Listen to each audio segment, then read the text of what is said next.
Hey everyone, Gabe here from drumbeatsonline.com and welcome to the 100,000 subscriber giveaway extravaganza. It'll be a good time, I promise, really it will. If you are not familiar, I hit 100,000 subscribers on my YouTube channel, so to celebrate, I'm gonna play 100,000 notes on this practice pad. All I have to do is hit the practice pad, and let's see, yep, it marks the note, and then the timer starts. To my right, I have my lovely wife, Lane McLeod, and I'm actually gonna go ahead and start playing while Lane explains what prizes you're gonna win at the end of this video. So go ahead. All right, time to explain some drum stuff that I don't understand. The 10th, 9th, and 8th place prizes are these moon gel dampening pads. Nice. Seen here.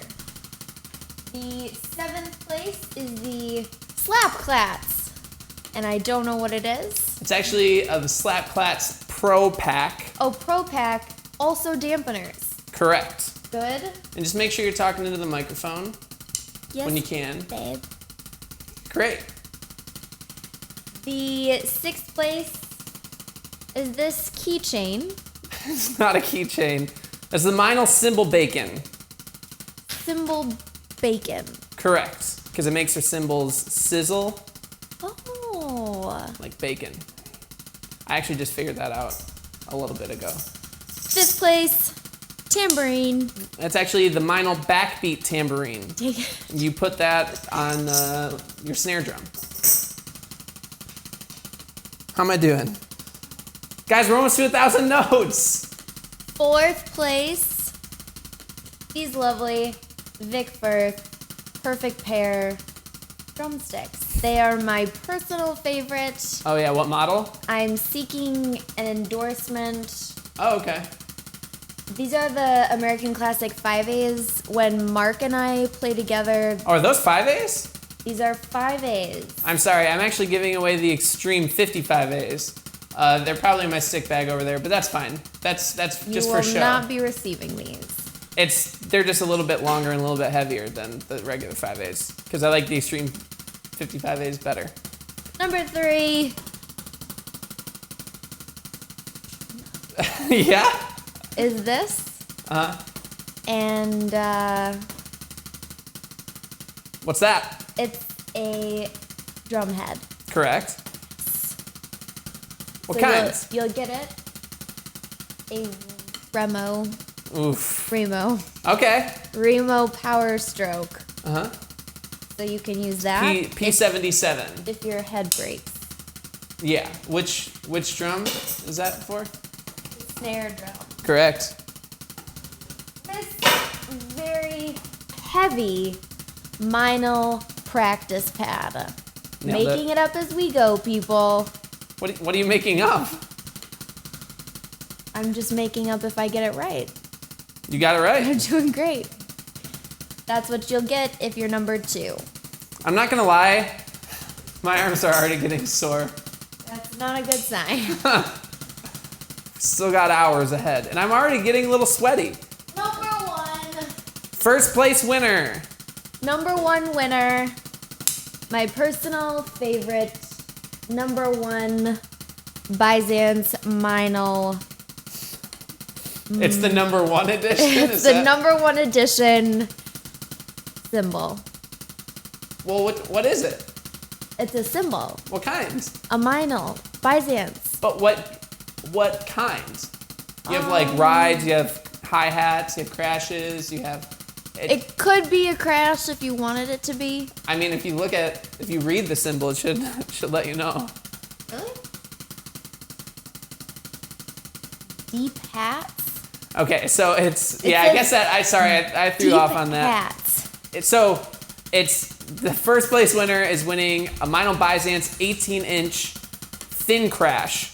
I was That right. particular model is the deep hats. It's the deep hats top of the Annika Niles deep hat stack, and it's essentially an 18-inch thin crash. And I think that version's a little bit better. So at the end of this video, and once I hit 100,000 notes on this horrible practice pad, that's when we are announcing the winners. So stay tuned for that, I guess.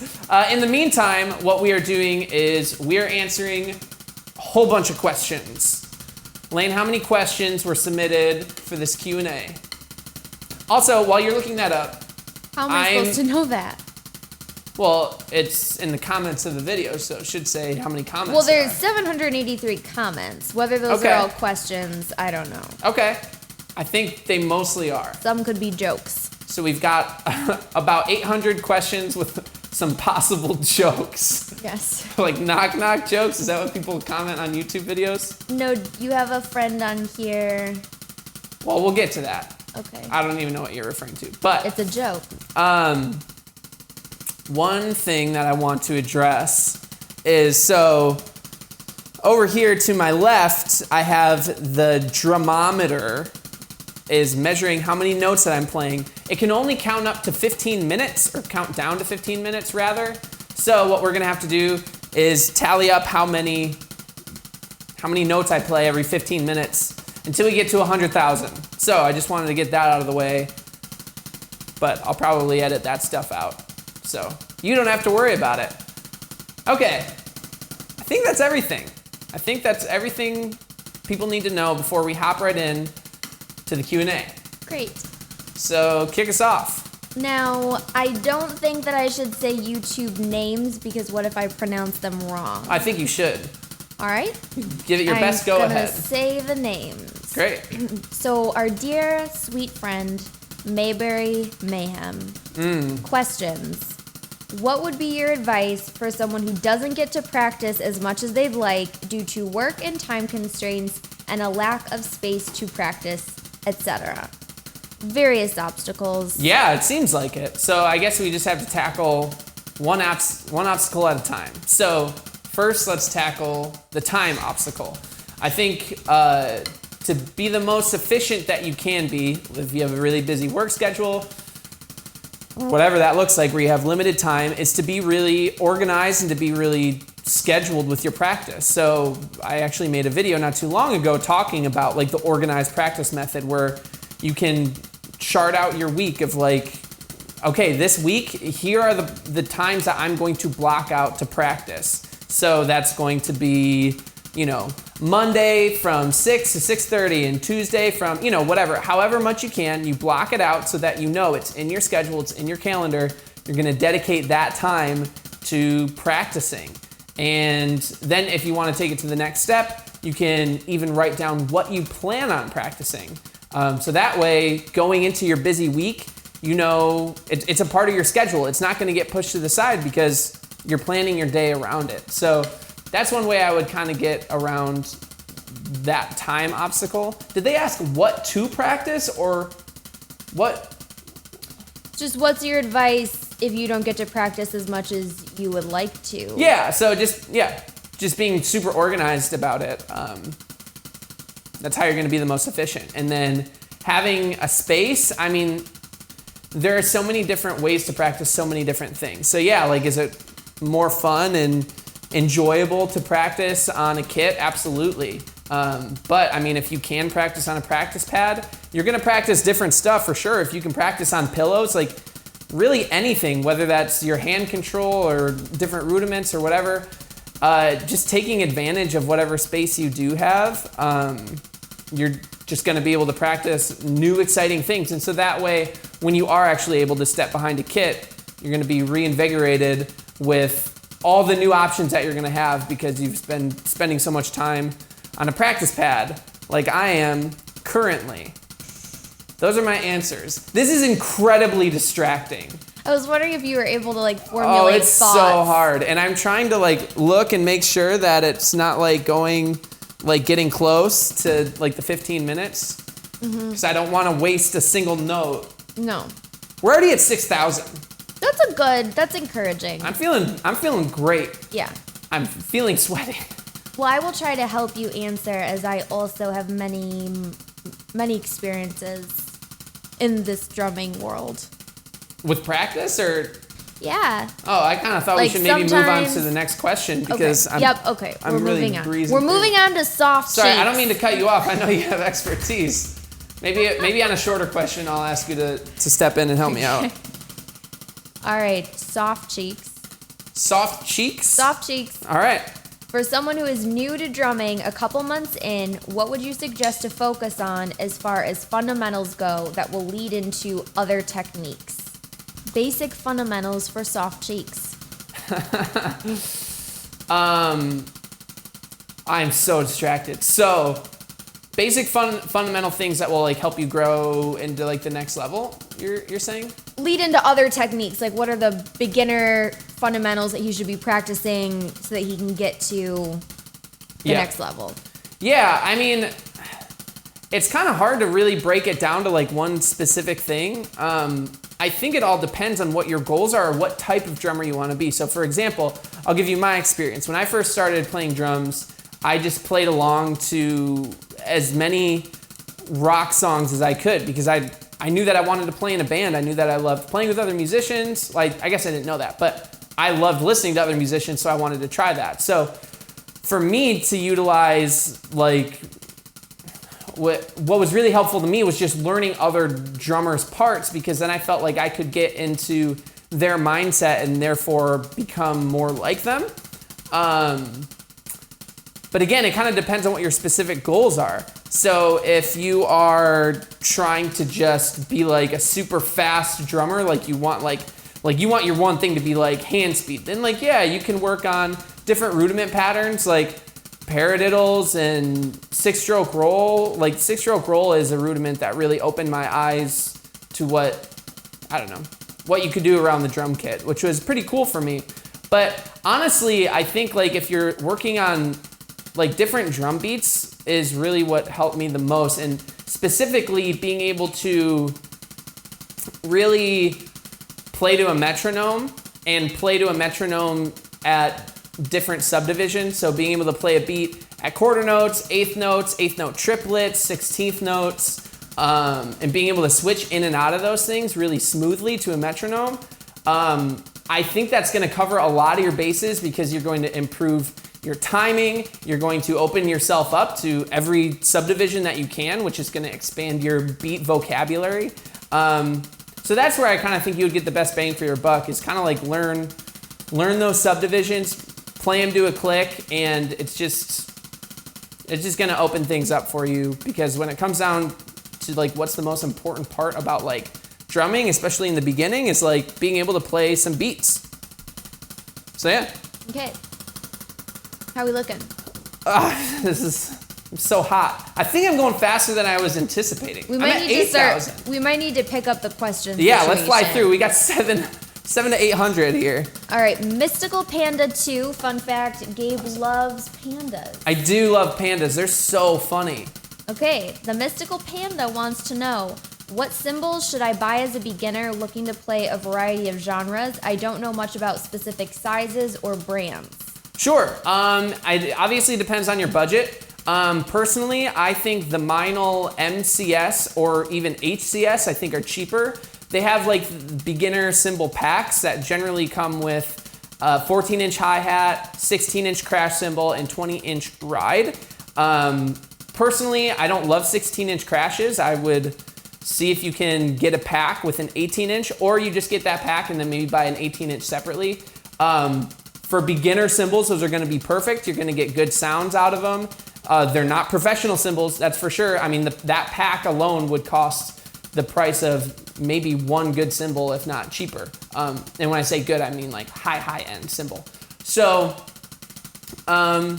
yeah, I mean, that would be my recommendation if you're just starting off. I started off with the Zildjian ZBTs, and I thought those were great. Personally, I like the Meinl ones a little bit better. They're a little lower pitch, and they're a little quieter.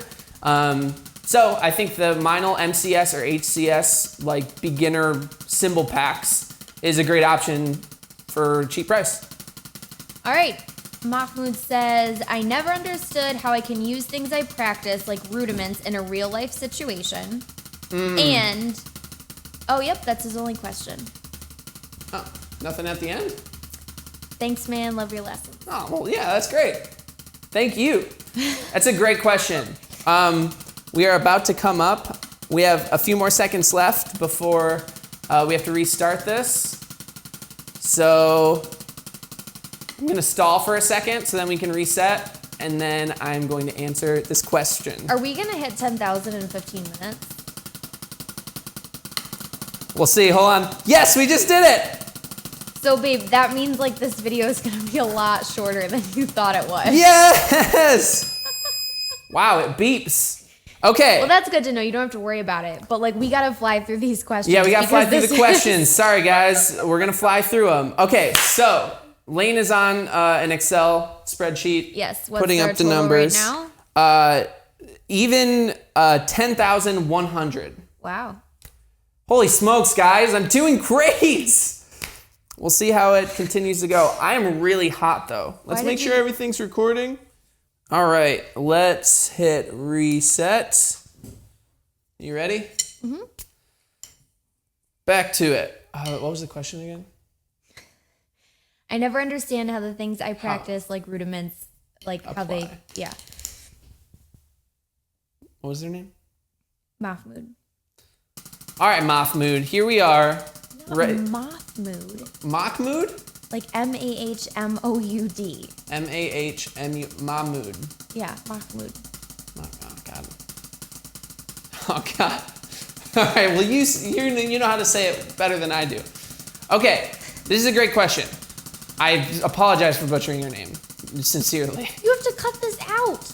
I can't. I'm playing the notes. Oh, babe. Great question. So how do things like rudiments actually apply to your playing? You have to be creative with it. So yeah, when you're just playing rudiments on a practice pad, you're not just going to sit behind your drum kit and play paradiddles on the drum set. A really easy way to just start applying these things right away is just like in a fill. Let's say you're playing a fill. To just start moving your right, like keeping your left hand on the snare drum and moving your right hand around the drum kit. Then you can easily turn any rudiment into a fill. So let's say I'm playing a paradiddle. You play the first paradiddle on the snare drum, then keep your left hand on the snare drum the whole time and just move your right hand to the rack tom and then move it to the floor tom, and then you've got yourself a nice little like paradiddle fill, and you can do the same thing on the hi-hat and turn it into a beat. I incorporate like 6-stroke rolls into my drum fills, into my drum beats pretty consistently, and you just have to figure out where you're going to apply it. So you could say, I'm gonna apply a 6-stroke roll to the hi-hat as a part of a little flair in this beat, or I'm gonna maybe just incorporate like the first part of this fill as a rudiment, and then I'm gonna take it from there. You know, like the entire fill doesn't need to be comprised of one rudiment. It can just be a little element of that fill or of that beat. So I think kind of breaking out of that box of thinking this entire measure has to just be this rudiment and just incorporating it in a small part of your beat or fill is really helpful. All right. Anson says, what's your favorite song to drum to, and who's your favorite drummer? Oh man, that's a loaded question. I don't have a favorite song to drum to. I have favorite genres to drum to, and I mean that all depends on where I'm at in my life and what's exciting me. What's the last song you played to? Or fun? I think so. Lately, I've been playing. I'm either playing hip hop or I'm either playing like heavier stuff. That's just what's feeling right to me. Like hip hop, I can like kind of chop out to, and heavier stuff, I can just like lay into. So the last song I played to, I think it was The 11th Hour by August Burns Red. So that was a heavier one. I've been playing that song for like 10 years, honestly. I still can't play it great, but it's just a fun one. And who's my favorite drummer? Again, just say Mark Hartman. Mark Hartman, my podcast host. He's a wonderful guy. I mean, the person who's just been the most consistent for me for the longest amount of time is probably Benny Greb. But man, I have so many drummers that I just love. But right now, I mean, Benny Greb is just, I mean, he's always been just fantastic. And he's the nicest guy in the entire world. All right. Batira says, are you self-taught and how do you get sponsored? Great question. I'm not self-taught. When I first started playing drums, I took drum lessons consistently. So I started playing drums, I think, in 6th or 7th grade, and then took drum lessons through my senior year, so through high school. And then, I mean, since high school, so for the past 7 years, I've been teaching myself new stuff. So I guess I don't know what the full definition of self-taught is, but no, I mean, I started off taking lessons, and then I've taught myself from there, but I would always be open to taking lessons from great drummers. There's so much to learn. You did a few lessons with Luke Holland. I've done a few, maybe 5 years ago, lessons with Luke Holland, lessons with Matt Greiner, who's the drummer of August Burns Red.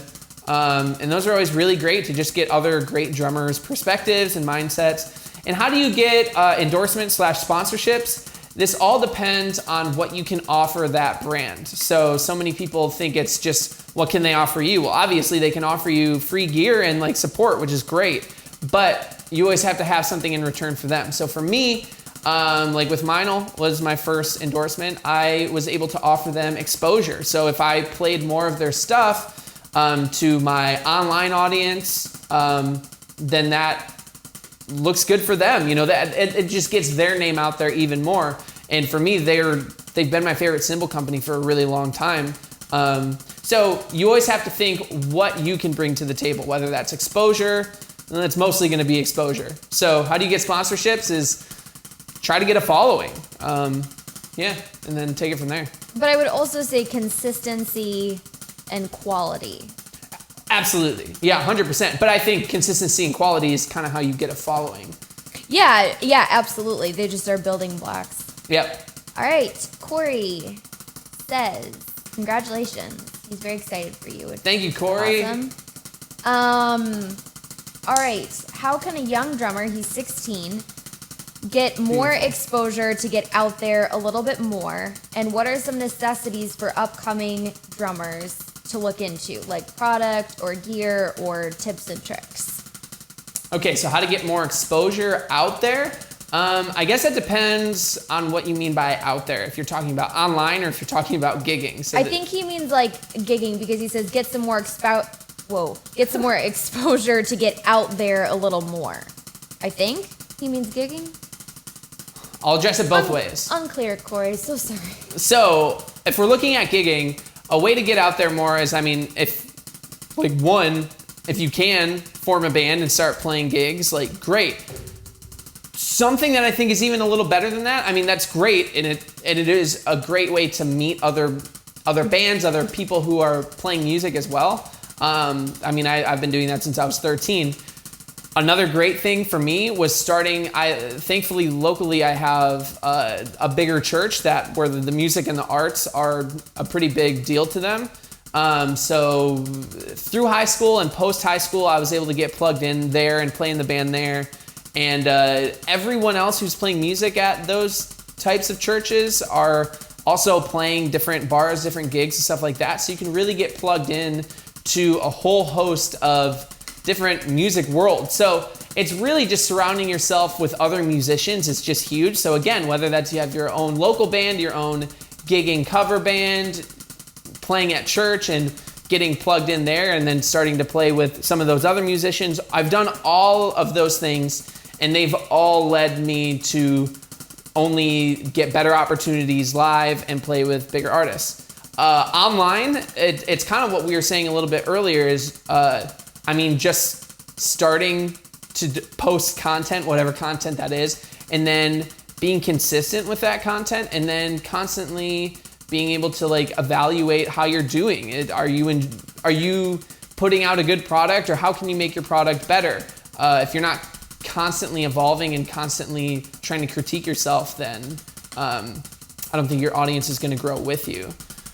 Second part of that question was like, what are good resources for upcoming drummers? Like products, product, gear, tips, tricks, things you should look into.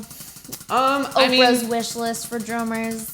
Yeah, I mean, if I'm looking at like drum gear in terms of like what's the most important thing that you make sure that you have is, drums. I'm not huge into like, oh man, you need a really great drum kit, because through heads and tuning, you can make anything sound great. So I would kind of say like cymbals, like having good cymbals are good necessities. Having a dynamic cymbal, like I'd say maybe a cymbal that you can get the most like range out of is a ride cymbal. So purchasing a ride cymbal that you can play in all different types of musical situations, whether you're playing in your cover band, whether you're playing at your church, whether you're playing at your whatever. So right now I'm pretty excited about the Meinl 21-inch polyphonic ride, because it's really dynamic. I feel like it's like a crash ride. I feel like I can use it as a normal ride. It's got a great bell, and I feel like I could play it in a whole host of musical situations. So, and I just love cymbals, so I feel like I'm always gonna go back to cymbals. So, there you go. All right. Clyde says, and I think this is a really good question. All I right, am curious, Clyde. as being a session drummer or a tour drummer, how do you negotiate your fee? Is there a flat rate that people pay, or do they just say, we're looking for a tour drummer and we're paying this much, so that's what it is? Or how much would a typical tour drummer or session drummer be looking at? When you're on tour, are there a lot of things provided for free, like catering? Yeah, Just great all question. things money. Fantastic question. So I'm just trying to get all the elements of the question in. So let's look at it from the touring side of things first, because I have more experience there. So if let's say you get an offer from a touring band, one thing you have to consider is how many resources does this band have, and how much are you going to like provide for the band? So in my case, like I Prevail can send me, like when they reach out, they'd be like, hey, this is kind of the tour rate. And if I wanted to go into like super negotiator mode, they have plenty of other resources, and they technically don't need me. They could get a probably better drummer than me if they wanted to. In that case, or in that situation, I kind of looked at it as I'm lucky enough to get this situation, or to have this opportunity. So I'm going to kind of, like, I don't want to lose the opportunity. So in that situation, I didn't really negotiate. They said, this is the salary. And I said, okay. And to kind of dive deep into like how to structure like your payment, like on tour, I would always say like come up with a concrete like weekly salary of like, no matter the amount of shows that we play, if I'm away from my house with you guys, like this is how much I want to make a week. And you also have to consider, like one thing I had to consider with I Prevail is, even if this isn't the amount of money that I want to be making right now, what's the trajectory of this band? Is this band growing fast? Like how much do I think I'll be making with this band in a year or in 2 years? You know, so some of it you have to look at it as an investment as well. And in terms of what's supplied on tour for you, sorry, the camera shut off, so I had to go turn it back on. But yeah, generally on tour, unless it's a festival, you don't get catering. So on the tour bus, I just kind of get groceries, and you get generally a per diem, which is like a daily amount of money to just be able to like spend on groceries and stuff like that. And your rider. Yeah, bands, depending on, well, yeah, for the most part, your band will get a rider where you might get like a little bit of like stuff for lunch or something. So when it comes down to it, your daily expenses are minimized because there is some food provided, and then maybe everything else, hopefully you'd be able to get with your per diem, which is not always the case, but will sometimes be the case. And then do you have anything to add about rates for being a session drummer? Yeah, I mean, it all depends. I would make a rate per song. Like if you're going into the studio, make a per song rate, because if you do hourly and then you finish the whole album in 5 hours, like why be penalized for being really efficient and doing a good job, you know? So just say, this is my rate per song, and that's what it is. That way you know what to expect and they know what to expect, and then if you finish it early, great. You still get paid the same amount, and if it takes longer, well, then it takes longer. Philippe says, where did you really learn drums? And I know we kind of already touched on that. We did it. A little bit slower this time. What are we at? Sorry, Philippe, to cut you off. 9,655. Alrighty.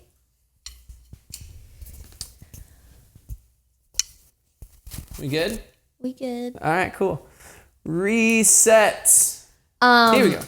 But says what? So we kind of already answered where you learned the drums, but then they say sometimes you don't learn with a teacher, but with real experience. So why don't you answer that of like do you feel like it's been an even split between real life experience and what you were actually taught?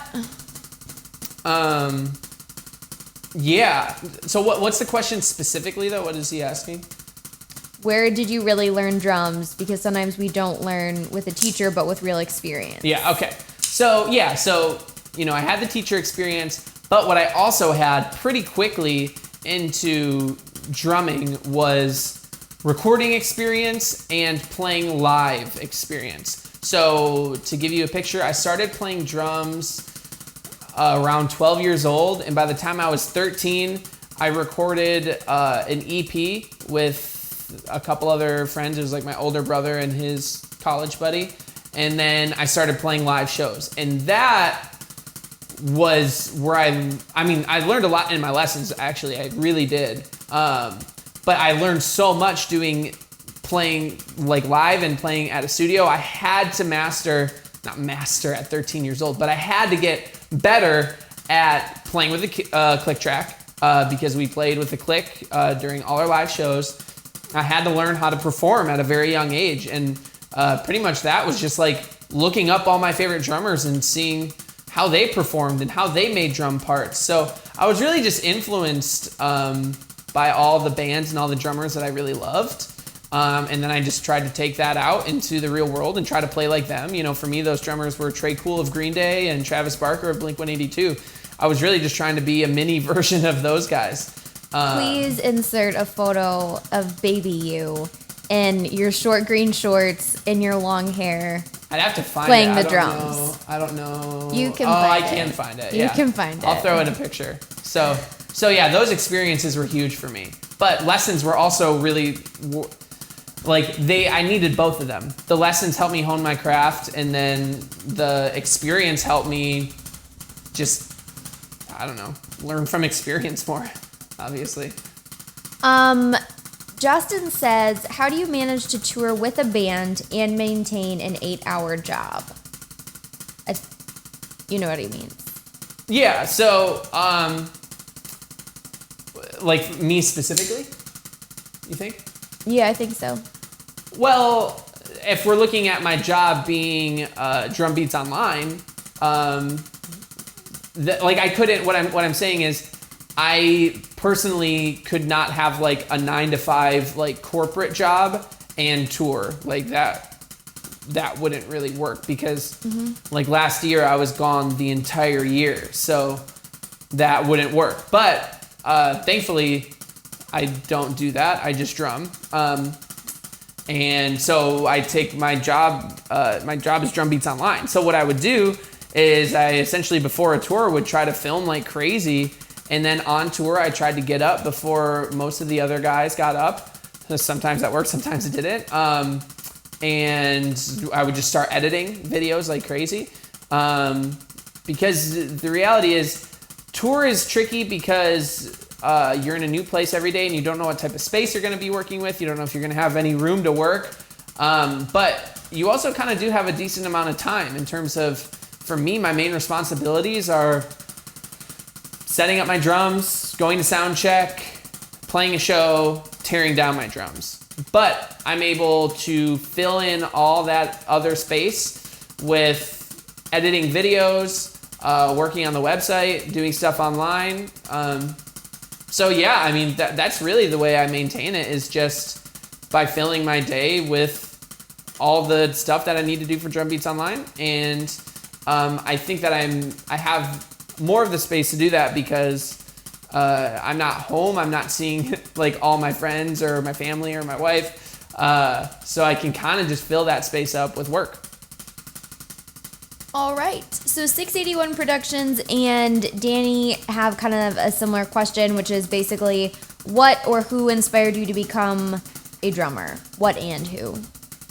So the way I got into drums was not by any reason of my own. It was just because one year for Christmas, I came downstairs and I got a drum set. My mom just got me a drum set. My brother played guitar, so I think she really wanted us to start playing. And I mean, that ended up happening. But yeah, I never asked for a drum set. I never really got really into the drums. But as soon as I had it, I mean, you're 11, 12 years old. It's like, oh, this is fun. I like hitting stuff.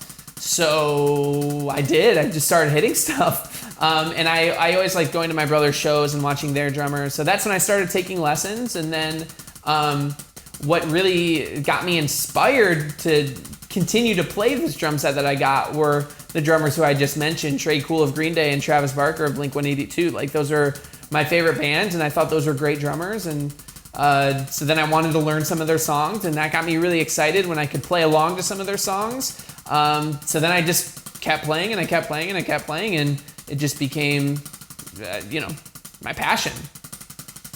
Alrighty. Davey says, what is the worst gig experience you've ever had? Oh man, that's such a hard question. I mean, I think I'm thankful and lucky that there's not one specifically that pops out in my mind, because that would really... Are you watching videos? No, the comments stopped loading, and so I had to refresh the page. So yeah, there's not one that comes to mind specifically, which says that there haven't been any catastrophic shows. I've played plenty of terrible shows in the sense of no one shows up, or you drive for 4 hours and then you play in front of 4 people and you're like, okay, that was a waste of an entire weekend. So there have been those. There have been times where I've had people throw up on the stage during our performance. It's not great. And then, yeah, I mean, just kind of your general, crappy show vibes of just not playing in front of anyone and just making big mistakes. And, when I was younger, we would play the tracks with my band. So a couple times just getting off the click track and then totally messing up the tracks. Or, starting a song and, 30 seconds in, having to restart it because I counted it at the wrong tempo or, forgot the parts. Just kind of all your classic horrible mistakes leading to bad shows, but nothing absolutely off the wall, thankfully. All right, Jack says, are these the people you wanted to be endorsed by, or did you just take the opportunity? Great question. Yes, these are definitely, so my endorsements currently are Meinl and Vic Firth, and absolutely, those are the companies who I want to be endorsed by. I've loved Meinl for a really long time. And Vic Firth, I kind of fell in love with Vic Firth a little bit later in life, maybe just 4 years ago. I had always been a ProMark guy before, and then there was a specific show where I got a brand new pair of ProMarks, and they were $10, these weren't cheap, and I I think I literally hit my snare drum once, and the ProMark broke in half, and I was kind of just I think I'm done with this now.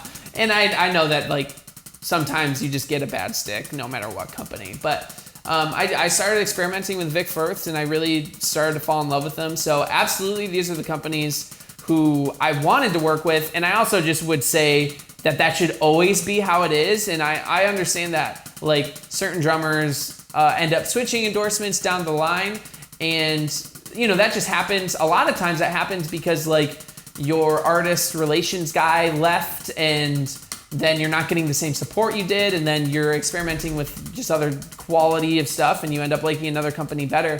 But I think you should always start off picking the people who you want to work with. And there's a lot, you have to believe in the people who you're working with. And if you don't, then I don't think you should get an endorsement with them. I've had other stick companies, and I've had other drum companies. I'm not endorsed with any drum companies, and I've had a few reach out to me, and I just say no because that's not who I want to work with. And it doesn't do much for me to just get something for free if it's not what I really want or really believe in. So.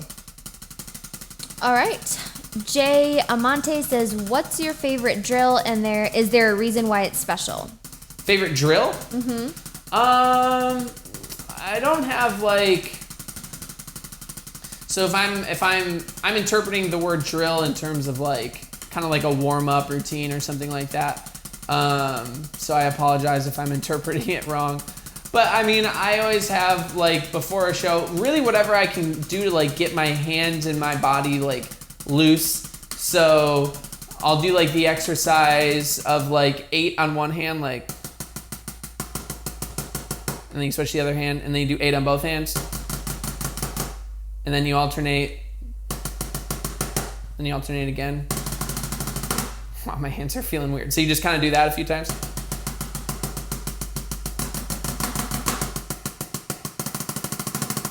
That helps me get like my hands in order and feeling good. And then just different stretches, you know, like taking your stick and like gripping it this way and then turning it around and getting like a good wrist stretch and doing that with the other hand.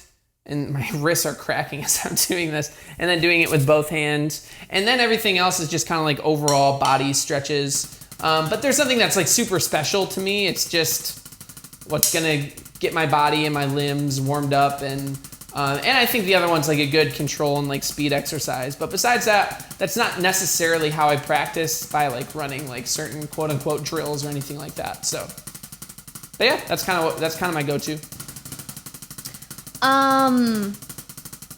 Melissa says, thank you for inspiring her. Oh, thanks, Melissa. Thanks for And being awesome.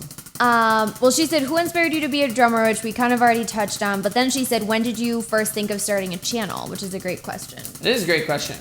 I first started thinking about a channel once I had failed like 5 times. Once I had been trying, like, so when I started playing drums, like I said, when I was 13, all I wanted to do was become a professional drummer. I thought it was gonna happen really young in my life. I had other bands that like started to get really popular when I was really young. And then those fizzled out, and then I would start new projects and new projects and new projects and new projects. And it would be failure after failure after failure after failure. And what I realized, or I started to realize a lot, is that I think that I want this a lot more than the other people who I'm playing with. And that was really key for me to realize, is that I think in order to start to do the things that I want to do, I can only rely on myself, which I don't think always needs to be your mentality, but just based on my experience, that's kind of what it led me to. And at the time I had a roommate who taught ukulele online at ukuleletricks.com. Check it out, it's great. My good friend Brett, and I thought that was really cool. I was like, man, you're just able to film videos and teach people online, and he really liked it. And he kind of encouraged me to try it with the drums. The issue was, before I started a channel, I never taught a drum lesson in my life. And there were already other people out there doing it. So I kind of figured, so I actually held off for maybe about a year before I actually launched it. I held off because I was like, people are already doing this. I don't think I'm good at drum lessons. But then eventually I kind of just thought like, well, I gotta start exploring other options in terms of how to play drums. And so I started making videos, and I guess the rest is history. But then, so that was kind of my motives going into it. But then once I started seeing the fact that like I was actually able to not only like make some cool videos and play drums, but that I was actually able to help other people, that started to get really addictive. It's like, whoa, I'm able to like help you guys. Like, that's really exciting. And I think that's why I'm still doing it and why I continued with it through that time. So, yeah. Alrighty. Hamish and Henry say, what drum kits... Gotta hit 10,000 before this. I mean, not before the question, but we're just getting close to the time. Sorry. All right. What drum kits have you previously owned and do you currently own? So, I've owned 2 drum kits. Well, kind of. I've owned 2 drum kits in my life. One is the one that you're looking at right here. Oh man, that just really felt weird on my arm. It's getting to me. And then another drum set is one in that back corner. I'm sure you've maybe seen it in other videos. It's like a purpley red thing here. I'll try to get it on this camera. This is that drum set. Oops, it's just focusing on my hand. That is my first drum kit that I ever got when I was like 12 or 13, like I said.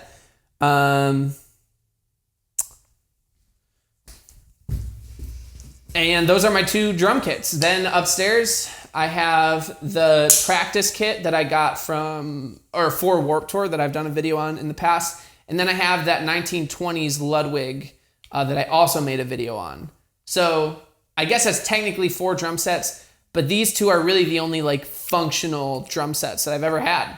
And this is an AOT drum kit with a Ludwig snare drum, and that's a Pacific kit that I've had since I was 11. Great stuff. Fun Great fact. kits. Yeah. So I didn't end up hitting 10,000 that time. You did or you didn't? I did not. Okay. I got 9,355. We are consistently going down Oh gosh. on every time. I'm just gonna reset everything. Here we go. Quick math break. And we're back, and Kyle wants to know, how often do you change the heads of your drums and tune them, and what is the best head combination? Well, the best head combination is completely subjective by me, so I can say what I like the best. But how often do I change my heads and or tune them? Well, I don't change my heads often, that's for sure. If I'm just home, I mean, I'll have the same heads for at least 6 months, probably. If I'm on tour, I try to change them at least once or twice a tour, just so I don't break any heads. But yeah, if I'm home, like, why not play them until, you know, I generally don't break them, but they just start to sound really bad. So I don't know, at least 6-ish months if I'm home, and then, but I tune them. I don't know. I mean, I might like, it's really just kind of tweaking at that point. So, you know, just making sure everything is like in check, maybe just like once a month, but probably my snare drum more often just because I hit that a lot more. Once a week or so, just making sure that all the lugs are sounding good. Or it's really just, if I hit a drum and I'm like, oh, that doesn't sound the way I want it to, then I kind of look at it a little bit more in depth. And my favorite head combination is an Evans EMAD on the kick drum, Remo P77 coated on the snare drum, like we saw in the beginning of this video, and then Remo Emperors, either coated or clear on the toms. Probably some second runner-ups would be like Evans G2s on the toms or Evans HD Dry on the snare. Great. Lewis says, what's your favorite TV show and movie? Oh, I love that question. Favorite movie, I gotta say Hot Rod. It's just an incredible movie.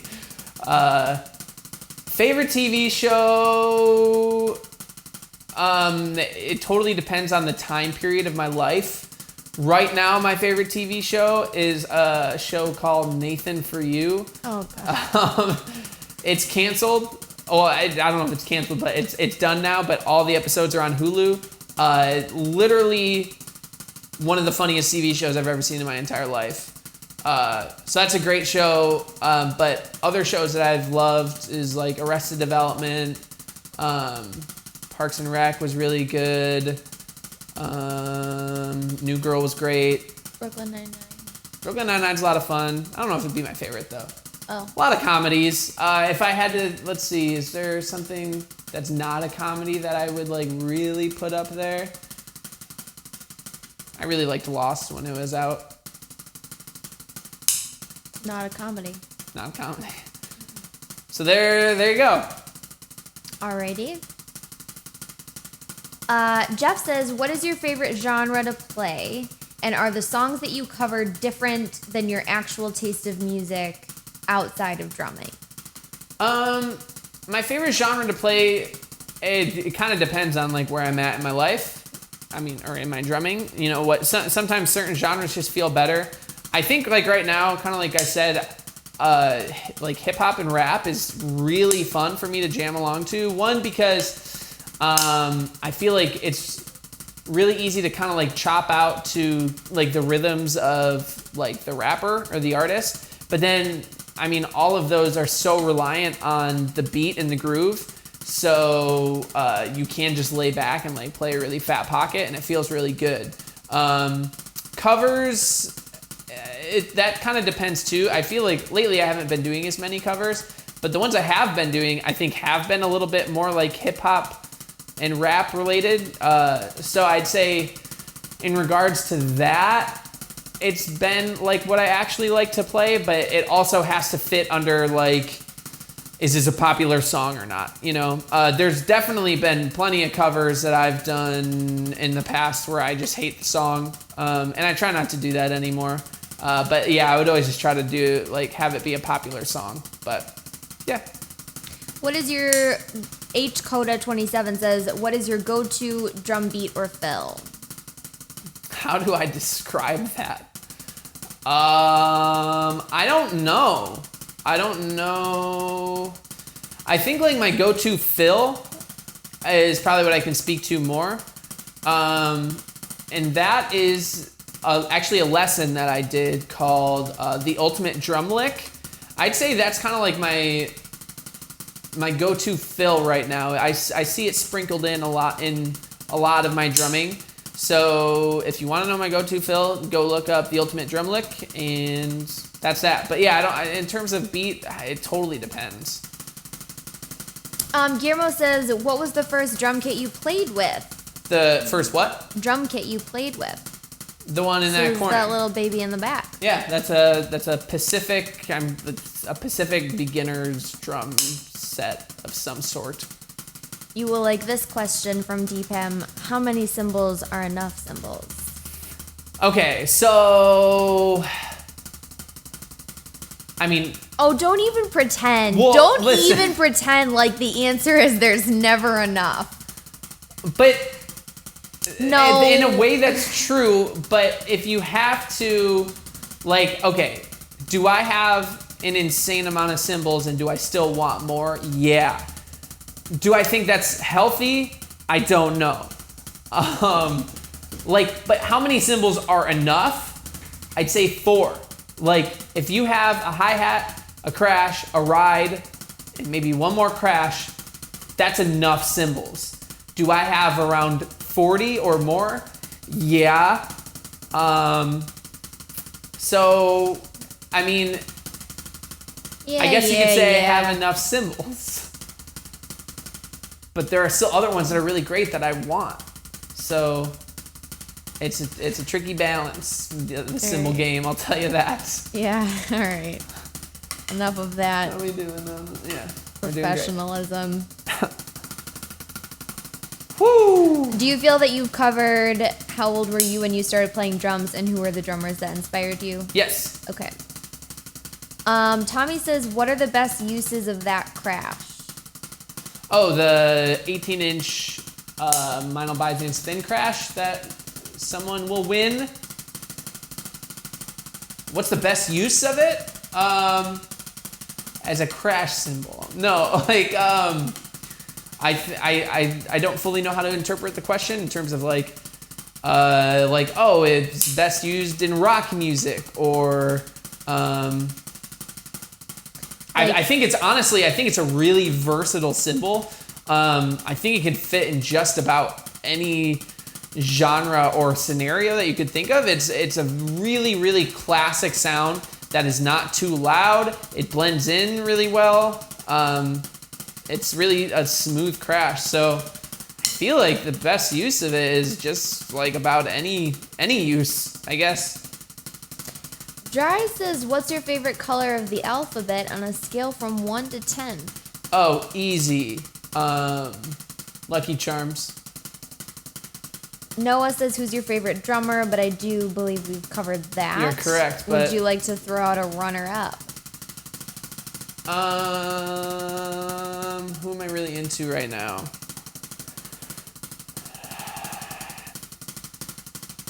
I'll just throw out other drummers who I love. Darren King, Jojo Mayer.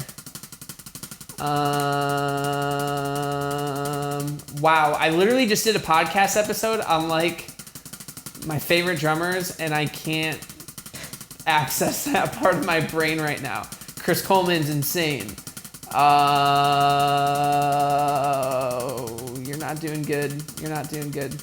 Well, we'll leave it at that. And if I think about it, I'll come back to it. Okay. Now the shoulders are starting to hurt.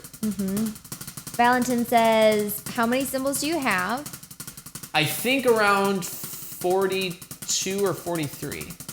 And do you have any suggestions on drum shells and cymbals that you think could be good for a kid making a small living? So he's not looking to spend a lot of cash. Again, like a kit, you can get most things to sound good. So the cheapest kit is going to be made out of poplar. And I think honestly that kit in the corner that we were talking about is made out of that. And I've gotten, like, in some videos when I've played that kit, people like absolutely love the way it sounds. So again, with good heads and good tuning, you can get that to sound good. If you wanted to take it one step up from poplar, maple, great wood. It's very versatile and not crazy expensive. Cymbals, like I said, I mean, there are those like beginner packs of cymbals that you can get, but if you wanted to take it a step up from that, and I'm not going to all the way highest tier of cymbal, but surprising cymbals that aren't crazy expensive but still sound good are the Meinl pure alloy cymbals and the Meinl Classics Custom Dark cymbals. Those are pretty great sounding, and even cheaper cymbals that are also just great, I think are like the Istanbul Exist cymbals or Dream cymbals, if you've ever heard of those. But it all just depends on what you want. I have a question. What? What if can you thrift your drum stuff? What do you mean? Like, do you ever see like kits or like drum pieces like, I mean, I don't know, Salvation Army, or do you ever go on Craigslist to look for that stuff? Oh yeah, you can definitely do that. I mean, if you look up like David R, his channel, he's really good at that. Like Craigslist, you can totally find cheap stuff. And Mark's always looking at eBay. Mark is always. Like, it's literally all he does. Always. So yeah, you can definitely do that for sure. Okay, just checking. Lil Sticks says, I think the question is, are you endorsed by Vic Firth? Correct. Yes, I am. Okay. As of, I don't know, sometime this year, I think. January-ish. Philip says, how can you be so talented, but we're not going to answer that. We don't need to flatter your ego. I don't feel like I have a big ego. You don't, but that's because we're not answering questions like that. Well, I don't think I can reject a question because it might make me feel good. Just say, thank you, Philip. You're so nice. You are very nice. How can I be so talented? Practice. All right. You can be a lot more talented than me with more practice. Practice is how you develop talent. All right. Thank you for the kind question. Rich says, when you're home and not practicing any parts for a lesson or an I Prevail tune, what is your favorite cymbal setup that you use? Yes, that's the question. Great. My cymbal setup, like kind of my main go-to setup would be Meinl Byzance 15-inch dual hats, then the 18-inch Meinl Byzance dual crash. The ride is generally going to be the 21-inch Meinl Byzance transition ride. Then the crash is going to be a Meinl Byzance 20-inch extra thin hammered crash. And then I will generally have at least one stack of some kind What it's been more often lately is the bottom of the Matt Garska Fat Stack, which is a extra dry china with holes in it, 16 inches, and then like a 16-inch trash crash upside down on top. That would be my go-to setup. Adrian says, what sticks do you prefer to play? I am assuming it's Vic Firth. Yeah, but they're asking like probably what specific kind. And that would be, we talked about this a little bit in the beginning, you remember? 55. Close, that's the middle. 55A. 50A. That was right, 55A, but 55A. the extreme 55A, which means they're a little longer. Mm-hmm. All right, can I hit 10,000 in 40 seconds? Well, not in 40 seconds, but. Picking it up. This really hurts. But I'm also surprised I'm still going the way that I'm going. Pretty consistent. Yeah. My hands are cramping up a little bit. I don't feel like I should feel it in my shoulders. So we're activating things we shouldn't be activating, kids. So if your shoulders hurt, don't do that. All right, I got 14 seconds. Can I do it? Oh, 10 seconds. I did it. Wow.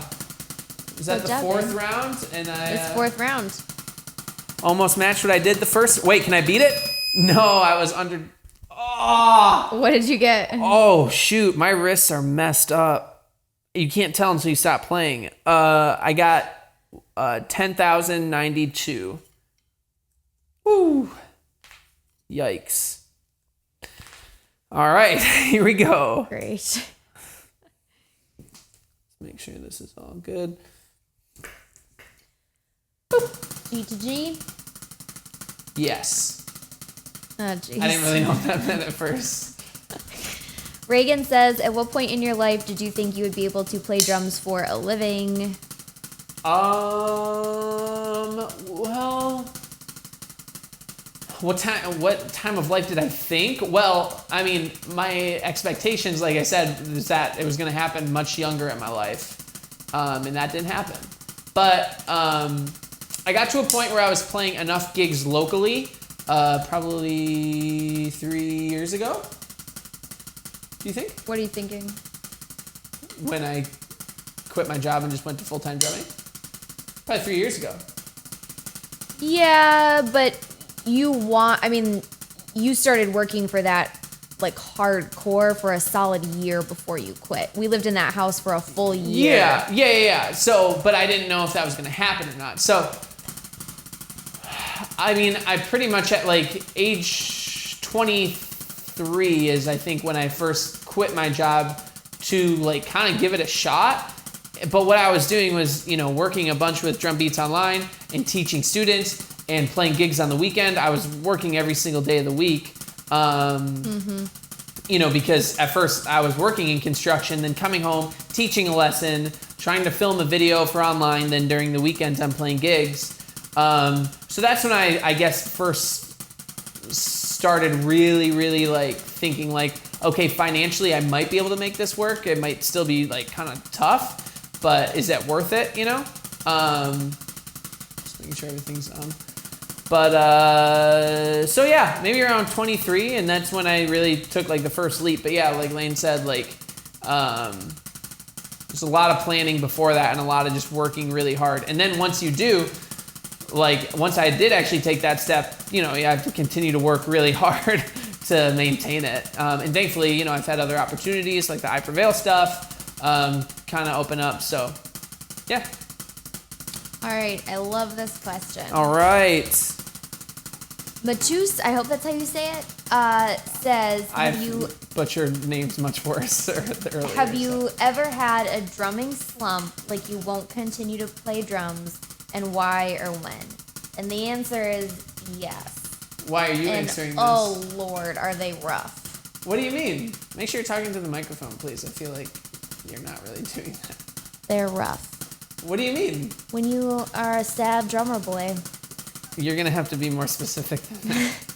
You go through phases where you don't know what the next thing is that you're going to do, and you don't know how to make Drum Beats Online better, and you feel like you ran out of ideas for videos, and you feel like you aren't creative, and you feel like to take it to the next level, you have to spend more money, but we don't have the money. But he's talking about drumming. Or you feel like you need more time to spend on drum beats online, but you're on the road and then you get stressed because you're on the road and you're not making the content that you want to make. Yeah, but that's all like business stuff. He's talking about like drumming slumps, like when you... Yeah, but I feel like those affect... I know that you've never said like, I'm giving up the drums forever. Like that's never happened. But I do feel like when you are in a little bit of like a crisis with things with the business, that does affect drumming and it does affect how you feel about it. And then that really affects like you as a person overall. It doesn't stay contained into one area of your life. Yeah, but I feel like he's asking something different. He's asking what, I mean, that's all true, but I feel like what he's asking is like, are there times where you like sit down behind your kit or like for months or however long it is where you sit behind your kit and you're just like really uninspired, you have no idea what to play, you're sick and tired of all the same beats and all the same fills. So I mean the answer is absolutely. And I never want to quit drumming. Do I find less enjoyment from it during those times? Yeah, because generally I look to the drums to be like a creative space for me to be able to like create new stuff and to energize me. But when you feel very uninspired by the drums and you're playing, it is very frustrating.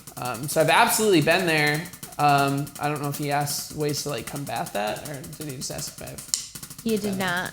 But if you have a suggestion. Ways to combat it is, I mean, really just like find a new thing to learn, you know, not like on the drums. Like you're only going to learn new stuff if you seek it out. So whether that's through a teacher or like a video online, like trying to get inspired in new ways, or just like simply looking up other drummers, like new drummers who just do stuff that you've never thought that could be done. Like those are always things that really inspire me behind the kit, and I start to get influenced by those people. But really just forcing yourself like to accept that like, okay, naturally I'm not going to come up with anything super creative behind the kit for a while, so like I'm going to just have to force myself to practice something brand new, even though like I know that you want to like be more creative, so it's harder to practice something. But yeah, that would kind of be my suggestion. Alrighty, Erin says she has 3 questions. Great. Can we expect to see more breakdowns / coverage on some Animals as Leaders songs? Oh, interesting. Let's go through these one by one. Yeah. I don't know. I did physical education because I loved that song a lot. It really grooved. And I just liked the beat, and I thought that other people would want to learn that too. I don't know if there's as much of another like super iconic song of theirs right now that would get me excited enough to really dive that deep. You doing all right over there? Doing great. Thank you for asking. To really like dive deep and to learn that specifically, because that was a lot of work, all of those things. So yeah, the answer is I don't know. I've thought about covering some of their stuff again, but it's a lot of work. Yeah, I don't know. Maybe, but maybe not. I try to stay mysterious around here. Oh God, I hate that. How did you learn to play the hi-hat and bass drum independently of one another, and could you make a video on that? Yeah, I'll probably be making like a whole independence course sometime soon. It's definitely in my notes. But I mean, ways just incorporating your hi-hat into normal beats. Like if you have a normal beat that you play, just move your right hand to the ride cymbal and then just play the hi-hats on the quarter notes, or play it on the and of every beat. So playing it on the upbeats. Really, like those things are really simple ways to just start to get a little bit of independence and freedom on the hi-hat. But everything else gets a lot more specific, and I'd probably have to teach it behind a kit. But yeah, I'm definitely working on like doing courses on independence and exercises to help you more specifically. What is the one thing that you feel like you need to improve upon until you reach your next 100,000 subscribers? Oh, that's a great question. It is. What's the next thing I think I need to improve? Sorry, camera battery ran out.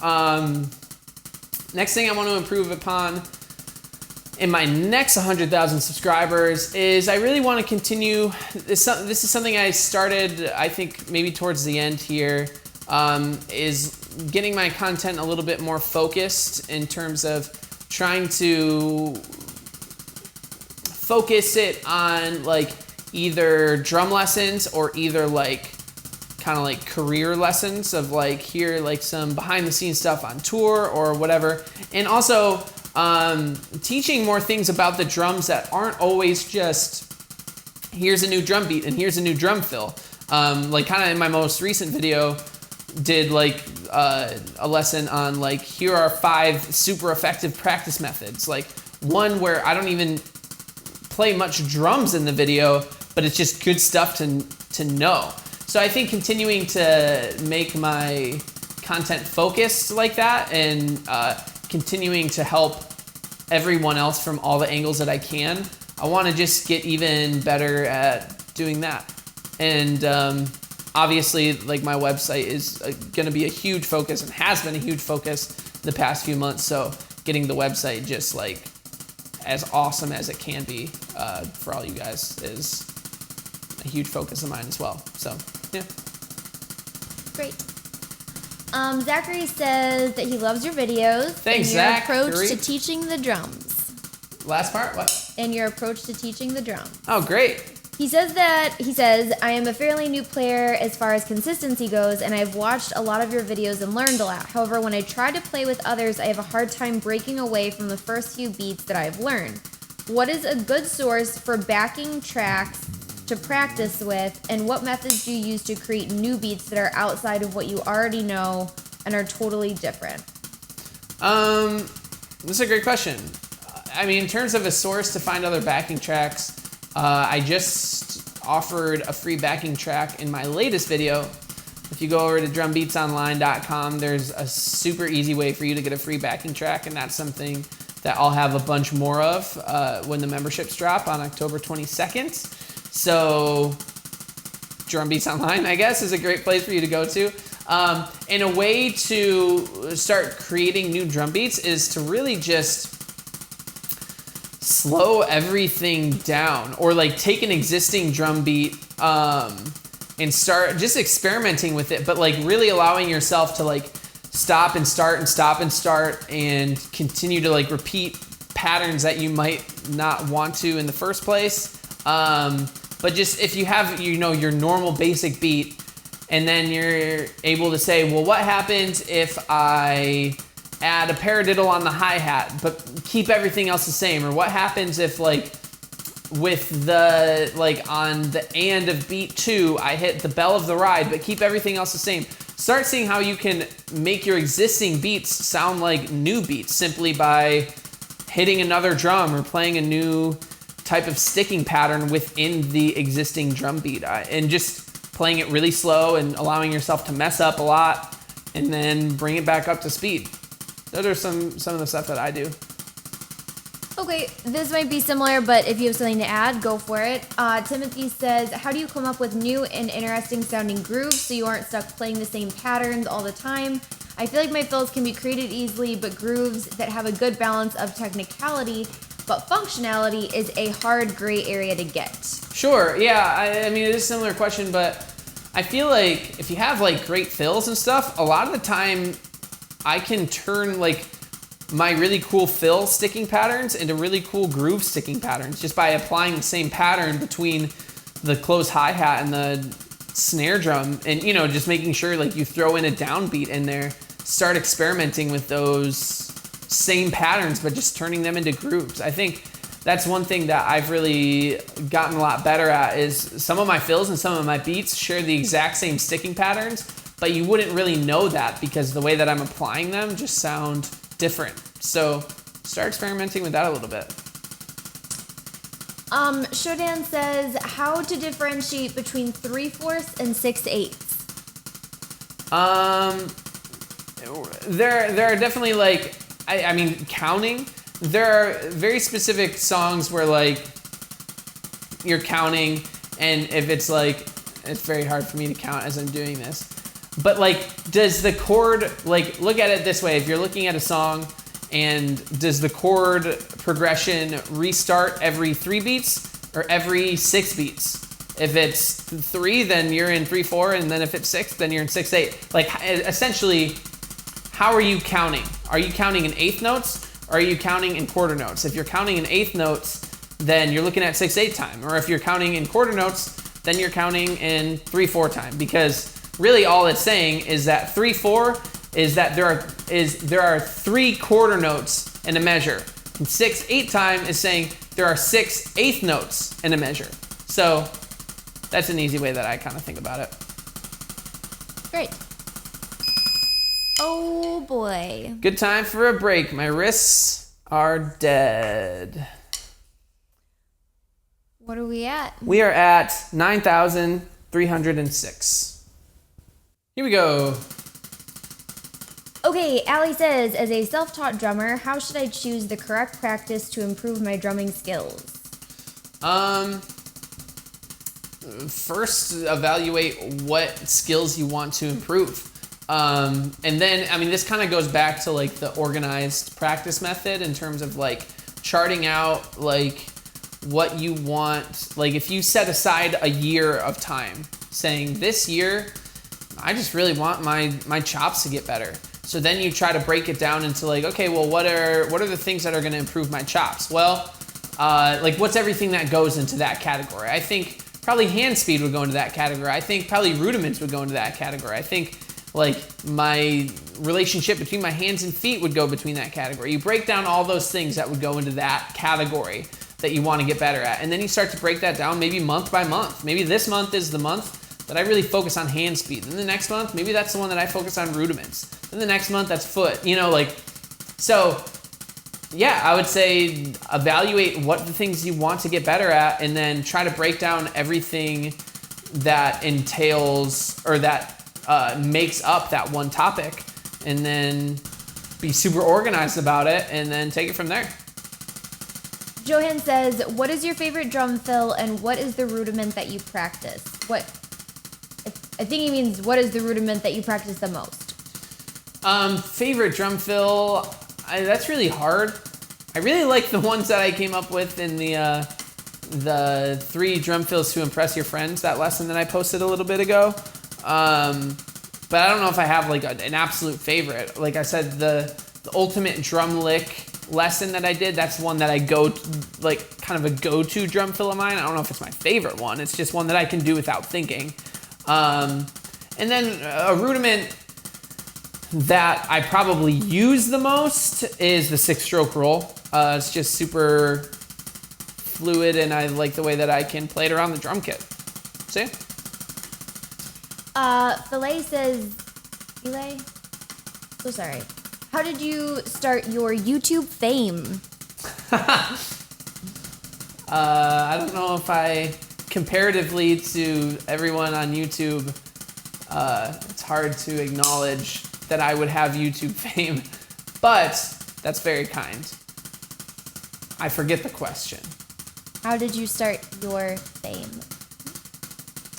I mean, I started my YouTube channel, you know, I addressed that a little bit. But I mean, the way that I just consistently, like, even when things went really poorly and videos didn't do well and I didn't get a lot of subscribers, I just kept doing it. You know, like, I think the consistency is key, absolutely. Keep doing it when things aren't going well and evaluate and try to learn from those things. But yeah, I don't know if that's quite an answer, but that is my answer. Okay. Dead Inside says... Oh, man. I know. Keep going. At what age did you feel that your drum career started to really take off? And did anyone doubt your drumming journey? Which is a great question. I feel like everyone doubted my drumming journey, if I'm being 100% completely honest.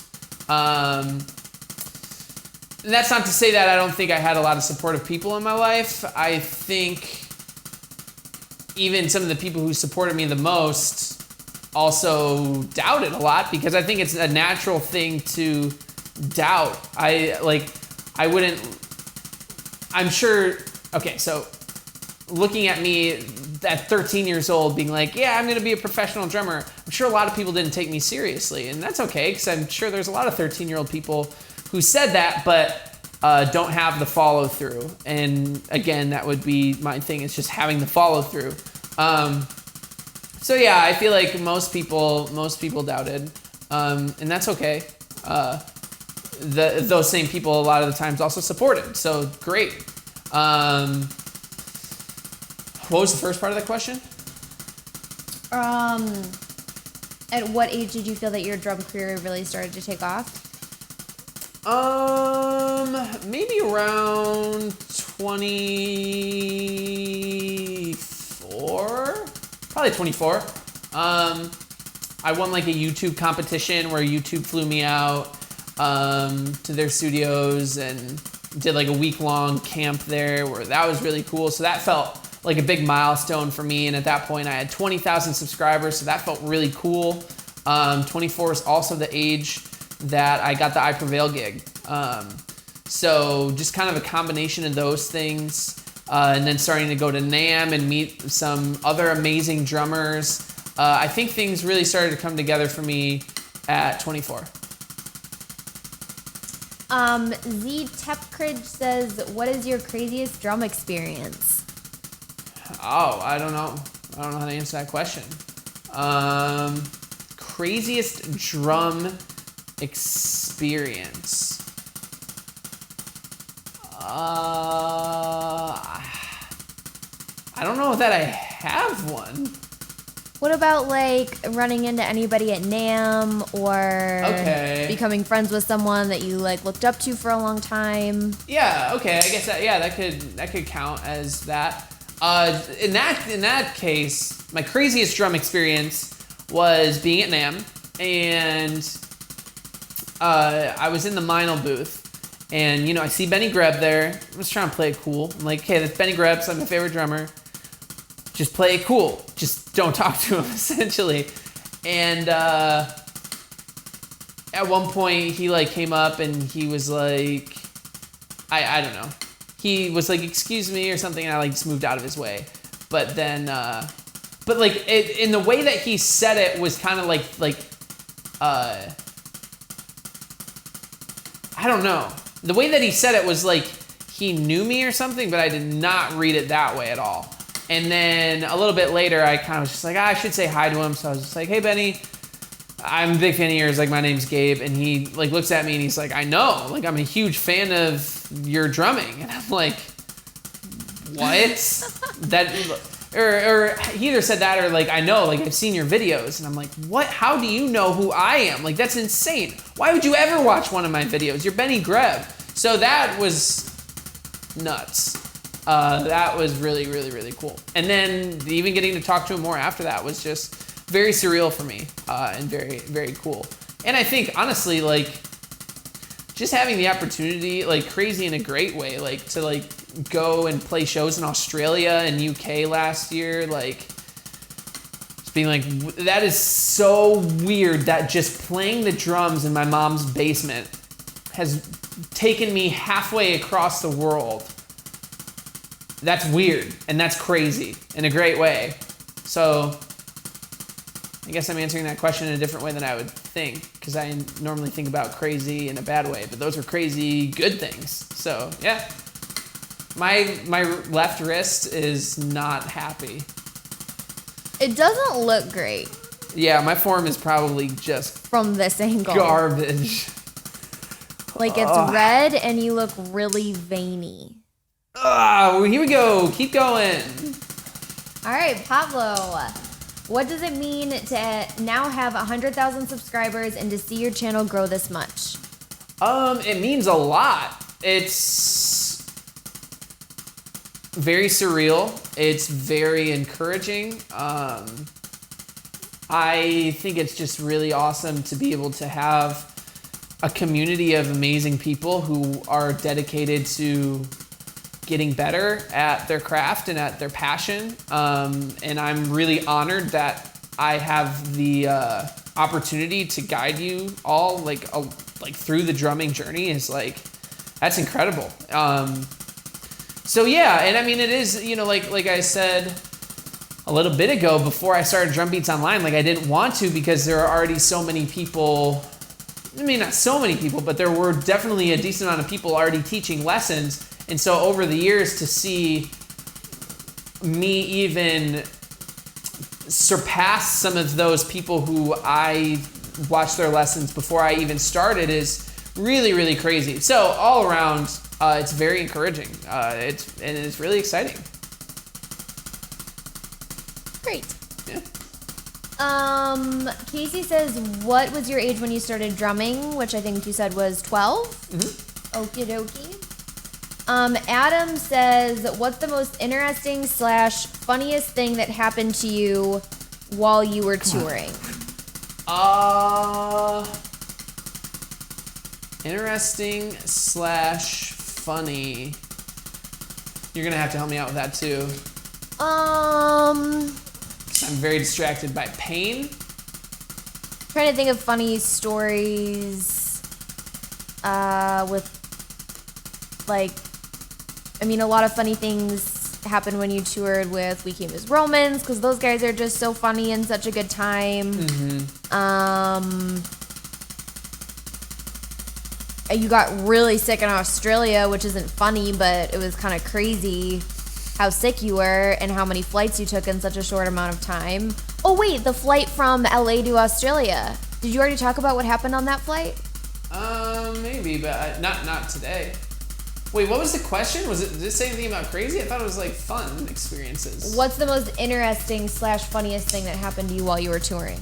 Yeah, those are more bad things. But interesting. I mean, I guess it's interesting that on the way to Australia, a guy had a heart attack on our flight, which is awful. The guy was okay. But the flight that we were taking to Australia, we had to fly from Detroit to LA to Sydney to then Perth, which is over 20 hours. It's like over 24, 26 hours when it's all said and done. Maybe even more. Yeah, I think it's even more. But we were in the middle of the ocean and some guy had a heart attack, so we had to stop. Well, we didn't stop the plane, but we had to turn the plane around because the closest area of land was Hawaii. That was 3 hours back. So we essentially added 6 hours of flight time on our flight. But I got to spend a day in Hawaii, which was pretty awesome.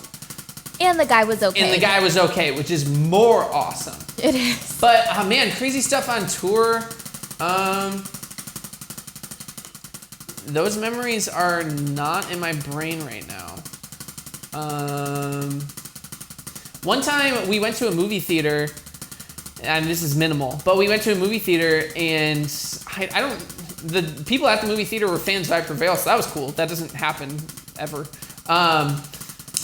And we're like watching the movie, and the people come up with an entire trash bag filled with popcorn. And they're like, hey guys, like, you want this popcorn? And we're like, yeah. So that was crazy because it was a lot of popcorn, and then we were able to play a prank on a band called Wage War with it, where we dumped it on their heads without them knowing, because we like stood on our tour bus and invited them to our tour bus and then dumped the popcorn on them. It's not an amazing story, but that's a story. So that's gonna be my answer for now. It's a mem.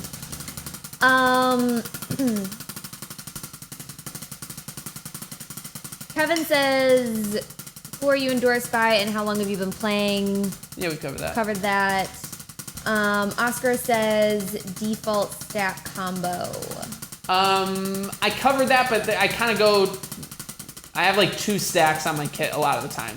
So one right now is 18-inch Classics Custom Trash Crash on the bottom with an 18-inch Byzance Trash Crash on top. I really like that one. And then one that's like more cutting is the one I talked about earlier, but another version of it is with the Matt Garska Fat Sack China, and then a 12-inch Trash Splash Classics Custom upside down inside of that. Is a great combo as well. Restu says, how do you improve your drumming when you don't have a drum set to practice with? Because when I watch you and other drumming lessons, I sort of kept imagining it in my head, and I practice it later when I get the chance to play drums. What do you think defines a good drummer from a bad drummer? Okay, two different questions. Correct. So, practicing drums without a drum kit, you can practice on your lap, you can practice on pillows, you can practice on a practice pad. I think it's good to be able to set up like 3 different like pads or pillows or something, so you're able to have like different sounds to work off, like you would a drum set, rather than just a pad, which can be good sometimes. But if you never have a drum set, it's good to be able to like work these patterns on different surfaces. But yeah, I feel like that's highly effective. And then what separates a good drummer from a bad drummer? Attention to detail. Like drummers who are trying to learn specific parts, but maybe like won't play the ghost notes, or like, woo! Or just like kind of blatantly like disregard certain elements of the part. I feel like, rather than like a good drummer would really try to play everything exactly right about that part. So, yeah. Where are we at? 9,907. Yeah, for how much pain I'm in, that was okay. Well, and you increased from the last one by about 600. Oh, I gotta reset. Dang it, I just wasted like 3 notes. All right, we're back.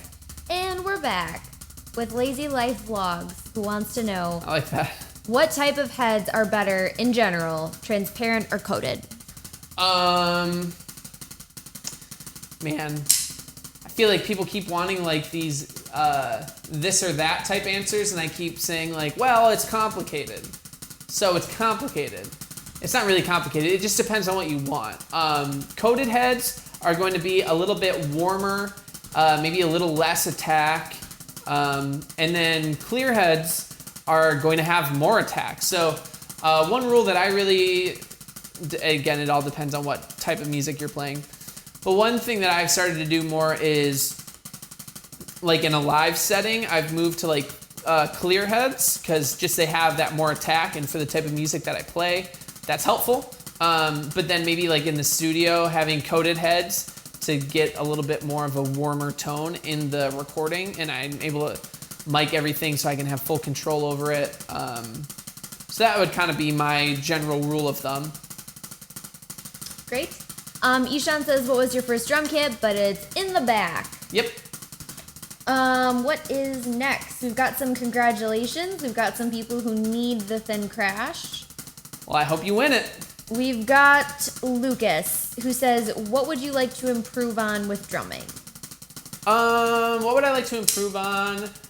I think, there's a lot of stuff. One is just my overall confidence. And I think that is one thing that I am improving on. Like when I am playing by myself, I'm very confident. But then some other times when I'm playing in a room full of people, not necessarily in a show, but like in a room of other drummers or other musicians, I'm not playing to my full potential, I don't feel.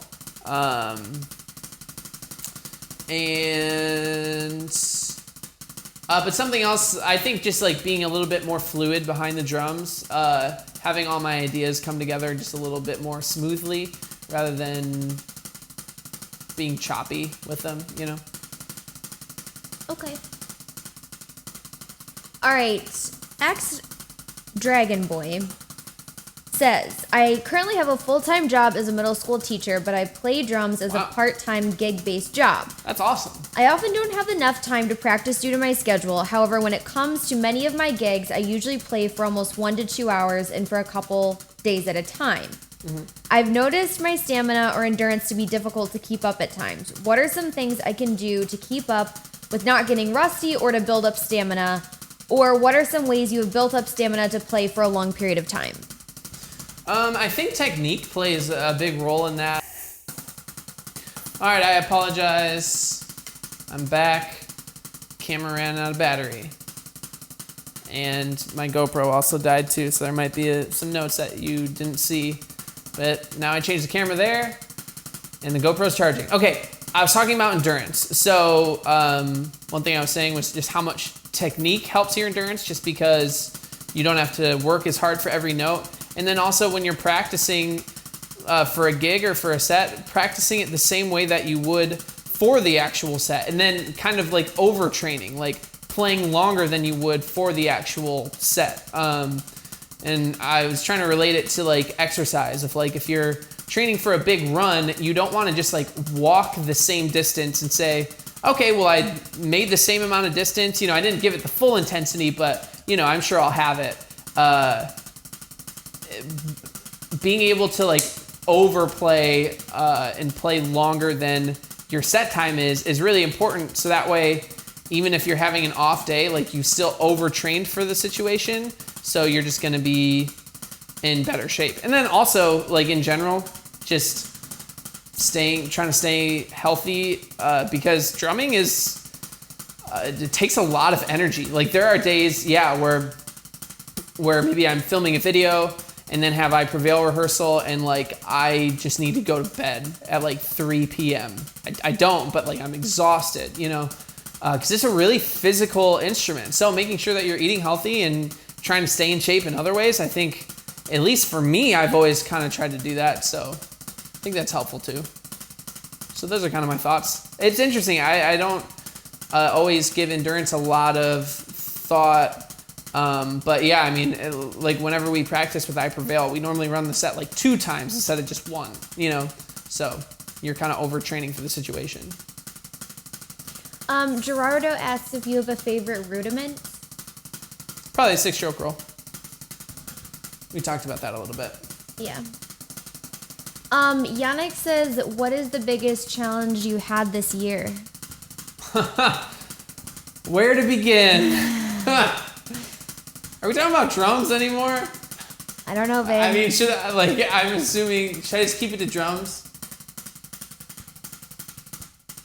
That I would say no to that. Like, I think it's better to be... I'll start off with drums. So, honestly, with drumming, probably my biggest challenge this year was touring. As much as touring was awesome. Like, if you ask me what was one of the best things about this year, I would say touring. But in that way, it was really hard to be away from my drum set. So I was on tour and I was playing drums every night. But you don't really get the time to just sit behind your kit and just play whatever you want. So we did like a 3-month tour. And I'm essentially just playing the same songs over and over in sound check and during our performance, but I never get to just sit down and just play. That's really hard. And then on top of that, being away from everyone emotionally was just very difficult. On top of that, this year was very difficult in a host of different ways, in regards to my family, in regards to life, in regards to seemingly everything going on around me. A lot of chaos this year, but also a lot of great things happened this year. So I don't want to dwell on the bad things. Here we are at 100,000, which is amazing. It's super, super cool. So I'm trying to maintain a positive mindset throughout everything that is going on around me, and trying to focus on the good things, but also deal and process with the negative things. So I don't know if that's the answer you're anticipating, but there it is. All right. Do you have any thoughts? Is that okay? Was that? Yeah, I mean, I'll just dive right so deep. I don't know if we should fully do that. But you do have a lot of things that happen to other people and everybody's daily lives. That all happens to you too, and all of the things that happen with families that are difficult and personal things that are sad and hard. Mm-hmm. All of that happens, and I think drumming is, anytime you have like a really hard day, there's going to be at least a 15-minute break where you're like, I gotta go play the drums. I gotta go process. I have to go be alone. Totally. So it's a good coping mechanism for all those life things that happen too. Yeah. I mean, I posted this on Instagram the other day, is like how, like, even through some of like the really hard weeks and the hard times, like the drums are always like a sense of release for me, and a way for me to kind of like separate myself from everything going around, and just like the drums are always there for me, and like they're always a place where like, it's a very safe space for me. So I'm very thankful for that instrument in that way. So Courtney had 2 questions that we've kind of already answered, but then 2 more. One is, what kind of music do you listen to?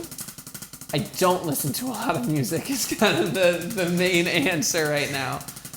Lately, within like the past week, I started listening to more music, but it was like all like nostalgia music.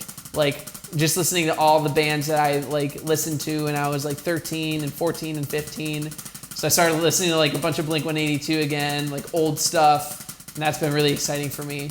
But like generally, it totally depends on where I'm at in my life and what I'm into. I'd say like my favorite artist is Bon Iver. I think he's fantastic. But yeah, I'm not listening to a lot of music right now, unfortunately. But I'm still playing a lot of drums, so I don't know. You listened to when the new Kendrick album came out. Yeah, I love the new Kendrick album. You spent some time with that. Cool. 7,086. Okie Just making sure.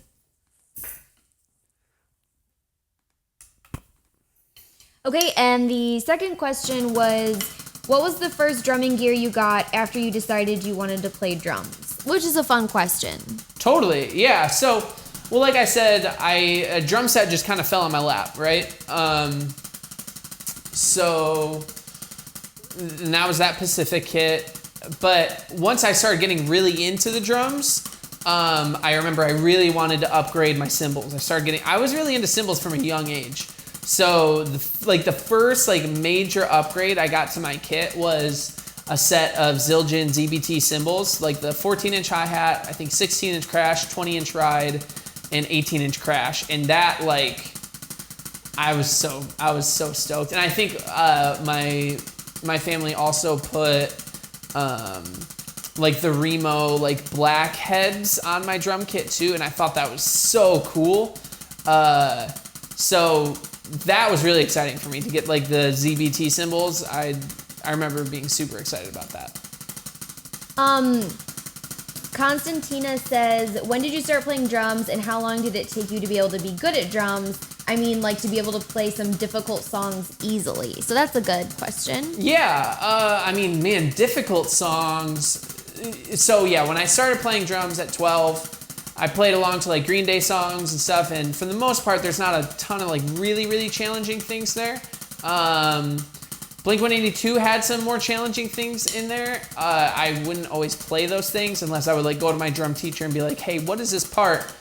But even still, that wasn't super easy. So when did I feel like I could actually play like a difficult part easily? Oh man, I don't know. Again, it all depends. Like what difficult is kind of subjective. What might be difficult for one person isn't difficult for another person. So, honestly, like I didn't start getting into like really complex stuff until I was around like 19 or 20. I had a bit of an ego when I was like really young, because when I was like 13 years old, everyone told me how great of a drummer I was. So then I just stopped progressing because I thought, well, I'm already awesome. So then by the time I turned 18, I remember auditioning for a church and they actually said no. And that's what started to get me to like practice a bunch more. And that's when I started getting a lot better, shockingly. So, I don't know, maybe like 19 or so is when I was like, oh wow, I can start to play more stuff that I never could, and that is maybe stuff that I used to try to be able to play too, but couldn't, but now can, you know? So I don't know. I'm sure like every year you improve a little bit, unless you're being really intentional, then you improve a lot. So yeah, I can't recall like a specific memory, but. She also asked, what's your favorite thing about playing the drums? I kind of like what I was saying earlier, is that like it is such a safe space for me, and it's such a, like, you get a specific feeling when you sit down behind your kit and you see everything in front of you. And it can mean so many different things in so many different times. It can be a really creative space for you. It can be a huge stress relieving space for you. It can be a really safe space for you. It can be a time where like you're just really focused in on one thing and you're not distracted by anything else that's going around you. So I think overall, my favorite thing about the drums is that it's consistently just a good place to be. Even if everything else is like not great, being behind the drums is like a source of inspiration and a source of healing and a source of like recharging. So I really appreciate that about drumming as a whole. And to have a place where you can constantly challenge yourself and grow. I don't know how many other aspects of my life are constantly challenging me to grow. I mean, I do, but it's a fun way to grow. Alrighty. Babe says, how do I improve my weaker limbs? I cannot even play a 6-stroke roll decently. To keep doing it. It took me like a couple years to get down to 6-stroke roll the way I wanted it to. You know, I mean, your left hand or your weaker hand, whatever that may be, is a hard monster to tackle. And it's kind of like what I said with like the endurance. It's kind of overtraining and technique.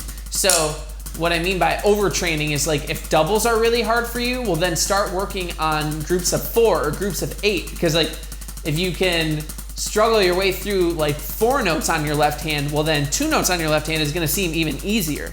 And then technique as well, where like let's start focusing on like how are your fingers starting to play into everything that you're doing. Are you trying to hit like double stroke rolls with only your arms, or are you able to incorporate your arms, your forearms, your wrists, your fingers, everything, you know? So I'd say like a combination of technique and like overtraining. And that one exercise I was talking about earlier where you go 1, 2, 3, 4, 5, 6, 7, 8, 1, 2, 3, 4, 5, 6, 7, 8, 8 together, alternating.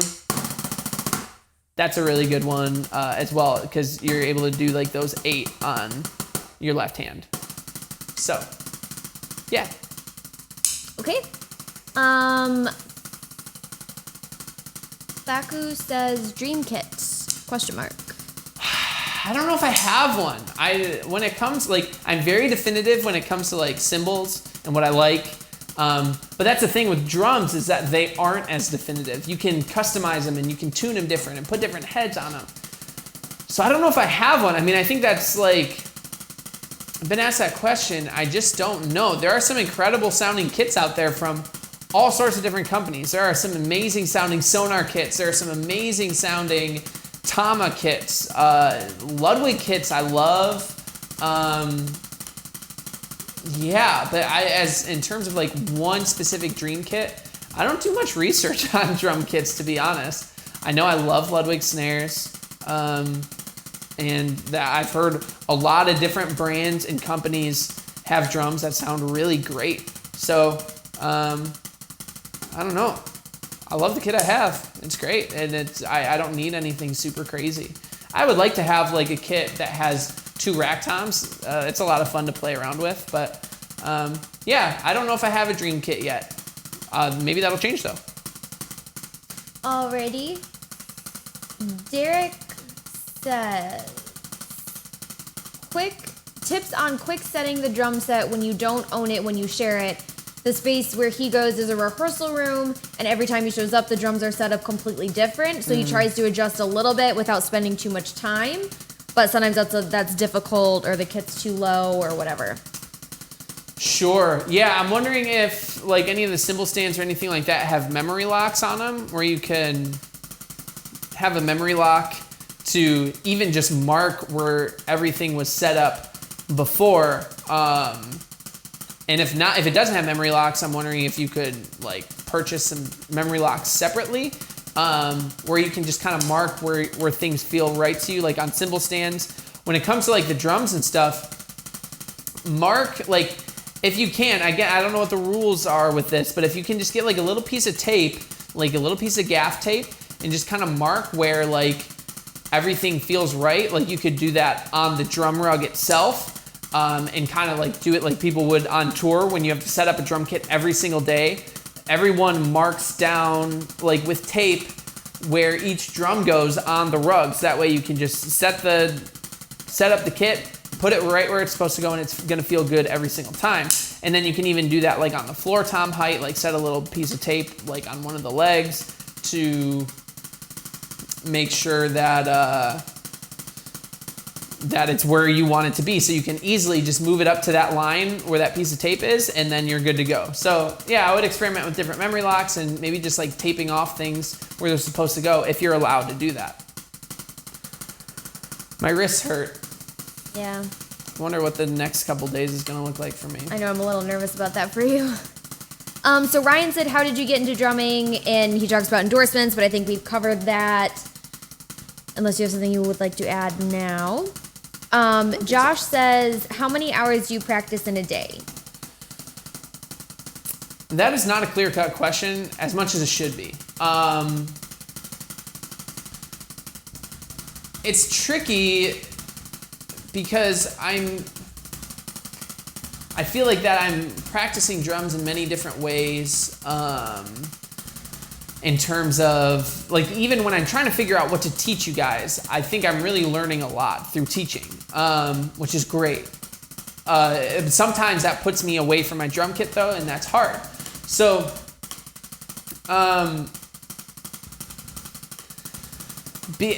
something you have to consider as well is, like, that I'm generally doing that, like drums is what I'm doing. So I'd say I probably play for anywhere from like an hour and a half to 2 hours a day, but that's not, a lot of times, at least lately, it's kind of just playing.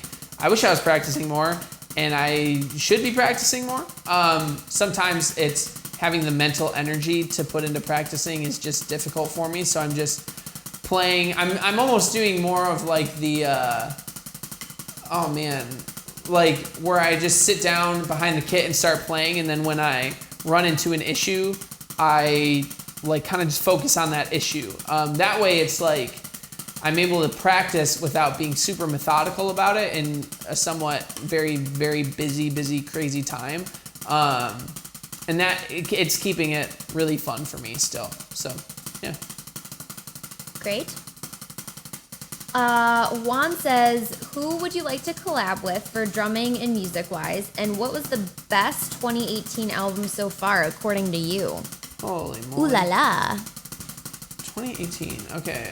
Who would I like to collab with musically?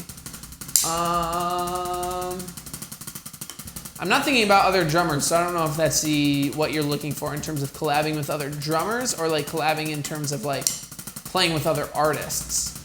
I think NF is really cool. I would love to play, like, if I could play like a tour with him or something, like to kind of play more like that hip hop type style would be a lot of fun. Best album of 2018.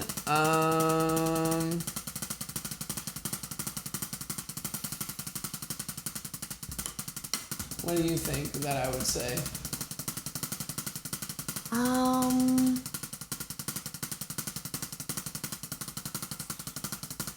Okay, what have we listened to?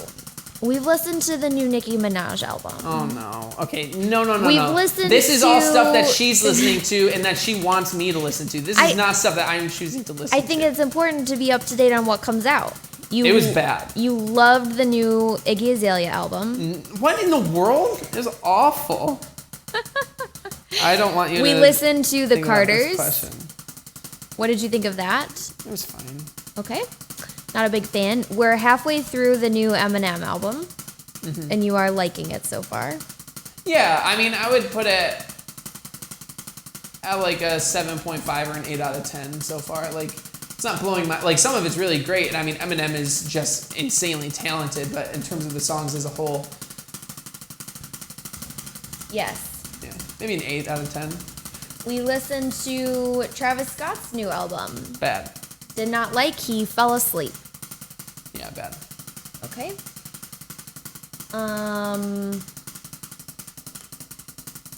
Did NF's album come out in 2018? No. Dang it. Wait, did it? I don't think so. But did it? Maybe it did. I want to say it came out in November though, so I could be off on that. Again, this question becomes hard to answer based on the lack of music that I'm listening to. Cardi B's album came out.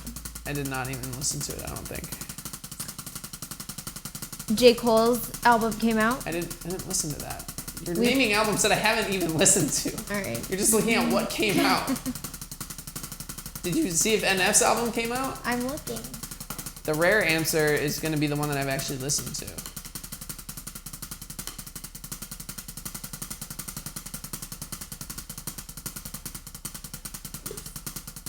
Wait, didn't Bon Iver have an album come out in 2018, or was that last year? No, that was last year. Ugh. I think we can count. Babe, are you just looking release date for NF album? Why is it taking so long? Double checking a few things. You're doing other stuff. No, his album came out in 2017. Okay. I don't have a favorite album of 2018 because I don't like much that's come out. Yikes. That's going to be my answer. Diwa says, bro, who is the winner? You'll find out at the end of the video. Okay.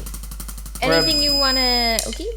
Oh, man. And you really feel it in your wrists once you're done.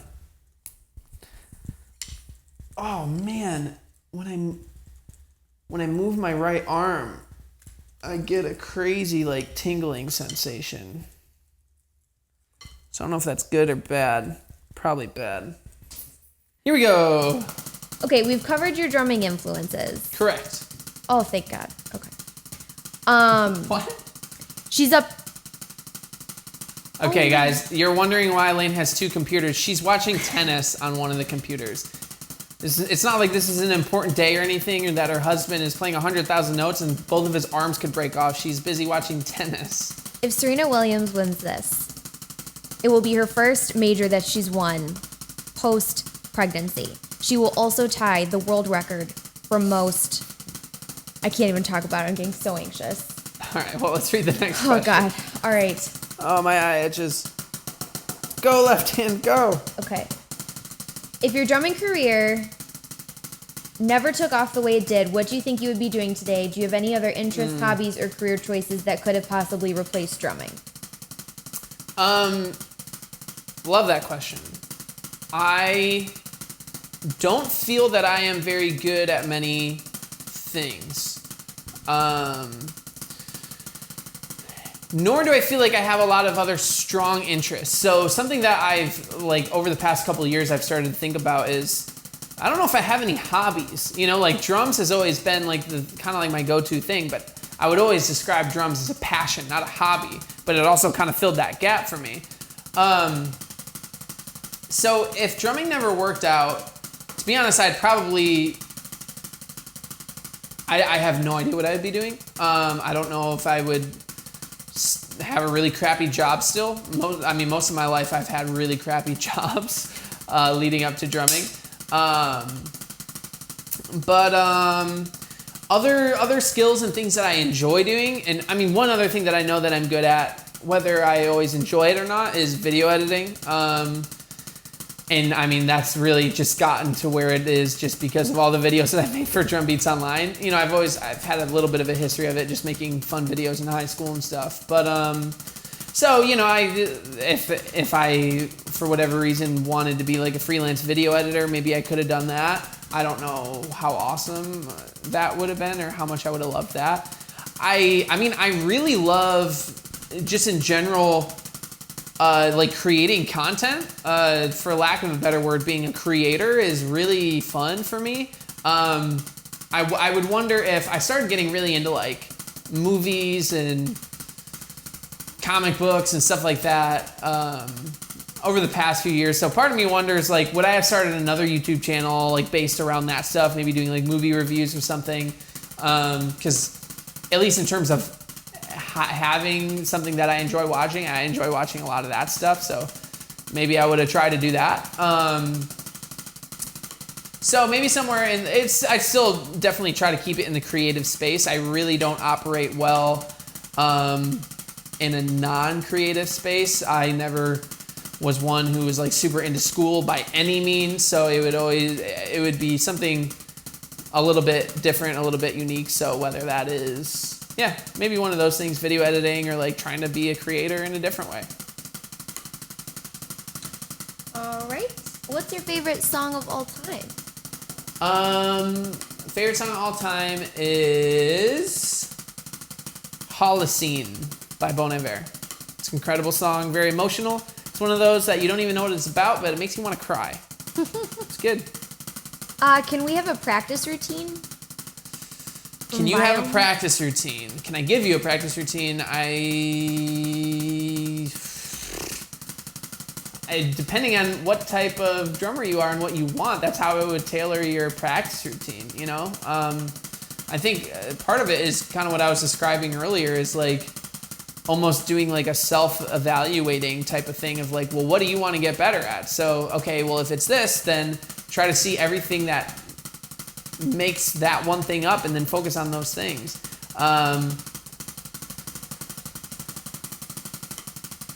It's a really hard thing to say just right off the bat in terms of like, here's what to do or here's what to practice. And in terms of routine, like I said, like my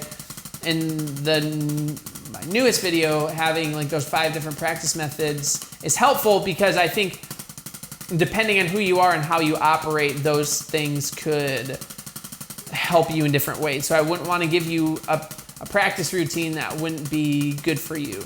So maybe go look at that video and see which one you think you would like the best. Okay. All right, so all right, mid-set break. Here we go. Brass in the back beat had a couple questions. What's your favorite cymbal setup? We covered that. Mm-hmm. What does your pre-show warm-up look like? I covered that too. Okay. What is your dream drum kit brand? But I think we've kind of covered that too. Yeah. Okay. Smang It drums. Uh-huh. Okay. What software do you use to edit your videos? Final Cut Pro X. And how do you come up with the material for your lessons, such as drum licks and concepts? Man, I'm getting so many itches on my face. Coming up with the material, a lot of it is just sitting down behind the kit, and sitting behind the kit is a time where I just start thinking about stuff, but then I might be trying to intentionally think about like, okay, well, I want to teach you guys a new fill, and then as I'm playing and thinking about that, I stumble on a fill and go, whoa, that's really cool. So I normally try to have like the topic of the lesson figured out first. So let's say like the 3 impressive drum fills one. That's one where I was like, okay, I know this is a topic that I want to do, but now I got to figure out what are 3 impressive drum fills, right? So I know going into it what I'm trying to create. So then I just tried to sit behind the kit and like think about as many flashy things as I possibly could. You come up with a decent amount of ideas. I probably came up with like 7 different fills, and I just filmed them all as soon as they came to me. And then I kind of whittled them down through like reviewing the videos. But a lot of it is like either like sitting down behind the kit and thinking, or just like sitting down behind the computer and just like starting to write stuff out of like, okay, these are things that I think are important. These are things that I want to teach about. And then I kind of just write bullet points of like, okay, well, I want to address this point. I want to address this point. So a lot of it is just taking like intentional time and just thinking about a specific topic. Taking it from there. Did I miss anything? I think you're good. Okay. I'm getting very distracted now by how much this hurts. Steve says, how long did it take you to finally... Wait, do I need to stop? No, you're good. Just want to make sure everything's good. All right, here we go. How long did it take you to finally settle on how you like to set up your kit? And were you swayed by the drummers you looked up to in how you set up? Yeah, absolutely. That's a great question. I'll answer the last part first. I was absolutely swayed by the drummers that I looked up to, by how to set up my kit. So like Travis Barker, I would set up my cymbals super high when I was young. Or like even seeing different drummers like Darren King having like a super minimal setup and then being like, okay, well, I want to try that. So yeah, I've definitely been influenced by drummers in my setups. And then I think after a certain amount of time, from maybe ranging from like 12 to 20, you fluctuate from going everything's super high and then, now everything's super low, or like everything's at a normal height, but my seat's really high, or now my seat's really low. And then, so maybe throughout like that time period of like 6 or 7 years, I finally feel like I evened out in terms of like everything's, I'd say for me, pretty minimal, or not minimal, pretty like average across the board. Like I feel like my cymbal heights are pretty average, not too high, not too low. And my seat height isn't super high or super low. I think when I do double pedal stuff, I lower it a little bit just because I know that that's a little bit more comfortable for me. But yeah, it's definitely taken me some time to kind of settle on what's super comfortable for me. And I know that like, for me personally, I like my kit to be super compact. So yeah, it's taking some time. Knock says, do you ever want to learn a new instrument like guitar or piano, even if you keep playing the drums? Yeah, I mean, I actually do play the guitar and piano, and when I say that, I don't mean that I'm super amazing at it, but throughout my lifetime, I've always been someone who writes music as well. That's a really creative space for me that I really love, and it's a way that I feel like I can express myself musically fully. So yeah, I do play guitar and I do play piano, and I'm really happy that I, even just as a drummer, have that understanding, because as you play with other musicians, it's good to have an understanding of what they're talking about when they're talking about like chord progressions, or because that's all rhythmic as well, and you want to be able to follow different chord progressions or melody patterns with your drums. And I think just having a full understanding of music in general is always going to be helpful. Gabriel says, how did you choose your endorsement? Do you feel like that's a different question, or do you feel like we've covered it? I mean, I could answer it differently. In terms of how I chose my endorsements, I mean, I just chose my favorite brands. Like I said, I think that should always be the people who you go with. But, I mean, then you have to take time and be intentional. Thankfully, I was able to meet the artist rep from Meinl at NAMM one year, and then that led to that. And then with Vic Firth, I knew that I wanted to be partnering with them, so that was me sending an email. So in terms of how I chose them, I just chose my favorite brands, and then was intentional in terms of like trying to communicate with those guys of like, once I felt like I could really offer them something good, to kind of open up that conversation a little bit more. Battery break. All right, I'm back. Sorry, another camera battery. What we got? Brian says, how long is the course in Drum Beats Online? So on October 22nd, there are all new membership courses that are dropping. So essentially what they are is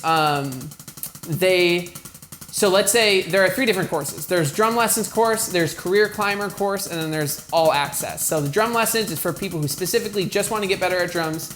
Career climber is for people who want to energize their drum career. And all access is you get access to both of those things.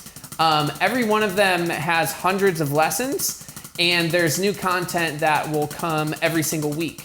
So I guess it is infinitely long, because there's constantly new content coming.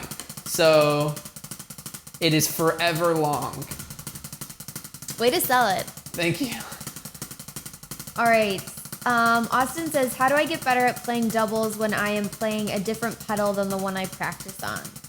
Oh, so doubles on your feet? Well, I think at the end of the day, like the technique is, trust me, I understand that like different pedals feel different. But your technique's gonna be the same. So really trying to hone in what your technique is, whether that's heel toe, whether that's the slide technique, really trying to have a full understanding of how you are playing the pedal, I think is going to really help you. So what was the question? The question was, sorry, I gotta go back to it. How does he get better? So yeah, getting better is just really practicing and focusing on the technique, playing it slow. And yeah, unfortunately, like, it's going to feel a little bit different, but the technique is still going to be there. Or just bring your own pedal when you go to play at these other places. Unless your own pedal is worse, then don't do that. But yeah, focus on your technique for sure. All right. Ray K says, how long did you used to practice in your early drumming days before you got some spotlight? In my really early drumming days, I didn't practice a lot, and we did it. Are you ready? Yeah. 8,982. All right, sorry. Had to change things again. Was I in the middle of answering a question? No. You sure? Yes. No. How long did you used to practice in your early drumming days before you got spotlight? So in my super early drum days, I just played along to a lot of music. So that wasn't really practice.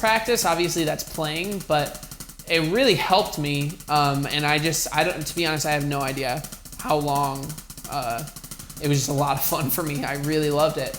And then when it came down to practice, I mean, I've never been one to really practice like excessively in terms of like practicing for over like 3 hours a day. And really that's like, there have been times where I have practiced 3 hours a day, but those aren't like a majority of my life. I'd say again, it's almost like the same thing as like my channel. It's like I've always just been consistently playing. So whether that's an hour a day, whether it's 30 minutes a day, whether that's 2 hours a day, it fluctuates. And I think when I was younger, I maybe even played more because you have more time. But yeah, I think it was always kind of fluctuating at the same time. Okay. AR Drummer says, have you ever played drums at church? Absolutely. Most of my life. And that is a huge part of me becoming much better, me pushing myself, and me getting a lot more opportunities.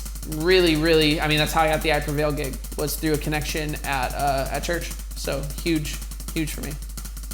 Joel says, how would you go about setting up an in-ear mix with the metronome and the levels of other bandmates' instruments and vocals? Totally depends on like how your other bandmates are with the metronome, or if they have a metronome in their ears.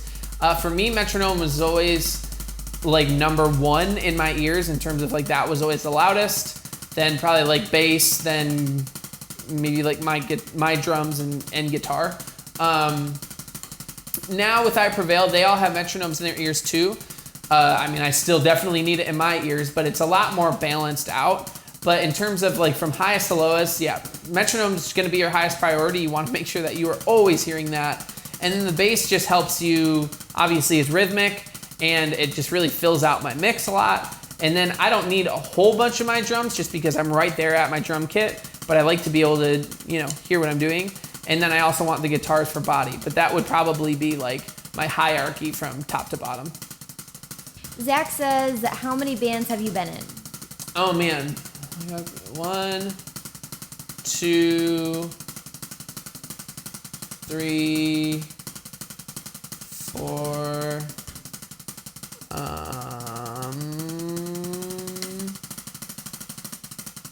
more than 4, but I can't think of any more than 4.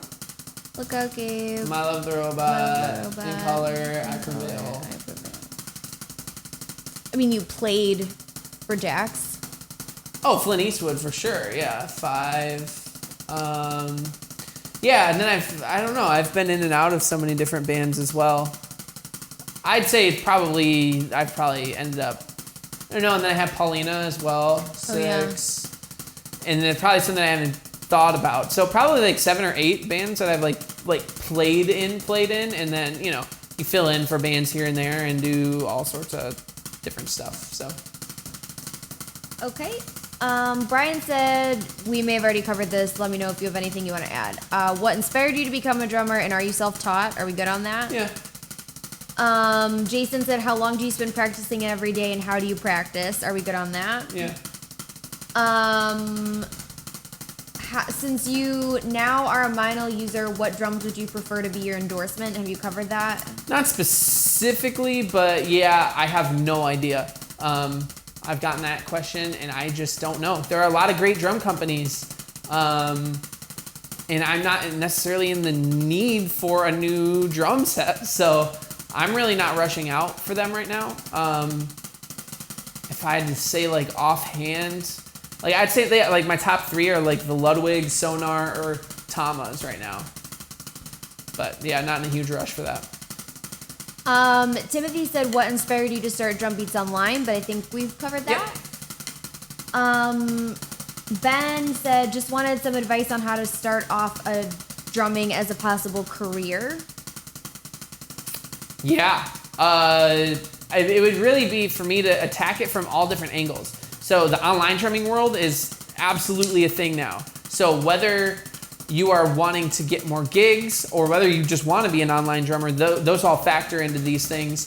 But I think you have to attack it from all angles. You have to start playing more gigs, like, you know, whether that's in a cover band, whether, you know, something to pay your bills. I think teaching is really important. It's, again, another way to, like, certain things that you might not want to do in the long run are really going to help you out in the short term because, again, you have to pay your bills. And when I first became a full-time drummer, I just wanted to play the drums and I didn't care how you did that. So for me, it was playing gigs, it was doing online videos with Drum Beats Online, it was teaching students, it was playing at churches. All of these things combine to create one career. So my advice would be to really diversify and be able to explore all the other options. And if one thing starts to pick up more, then you can eliminate maybe the one that you don't like as much. And you know, it's all, some things will work out better than others, and that's great, but you have your foot in all the doors, so you're opening yourself up to multiple possibilities. So that's what really worked for me, at least.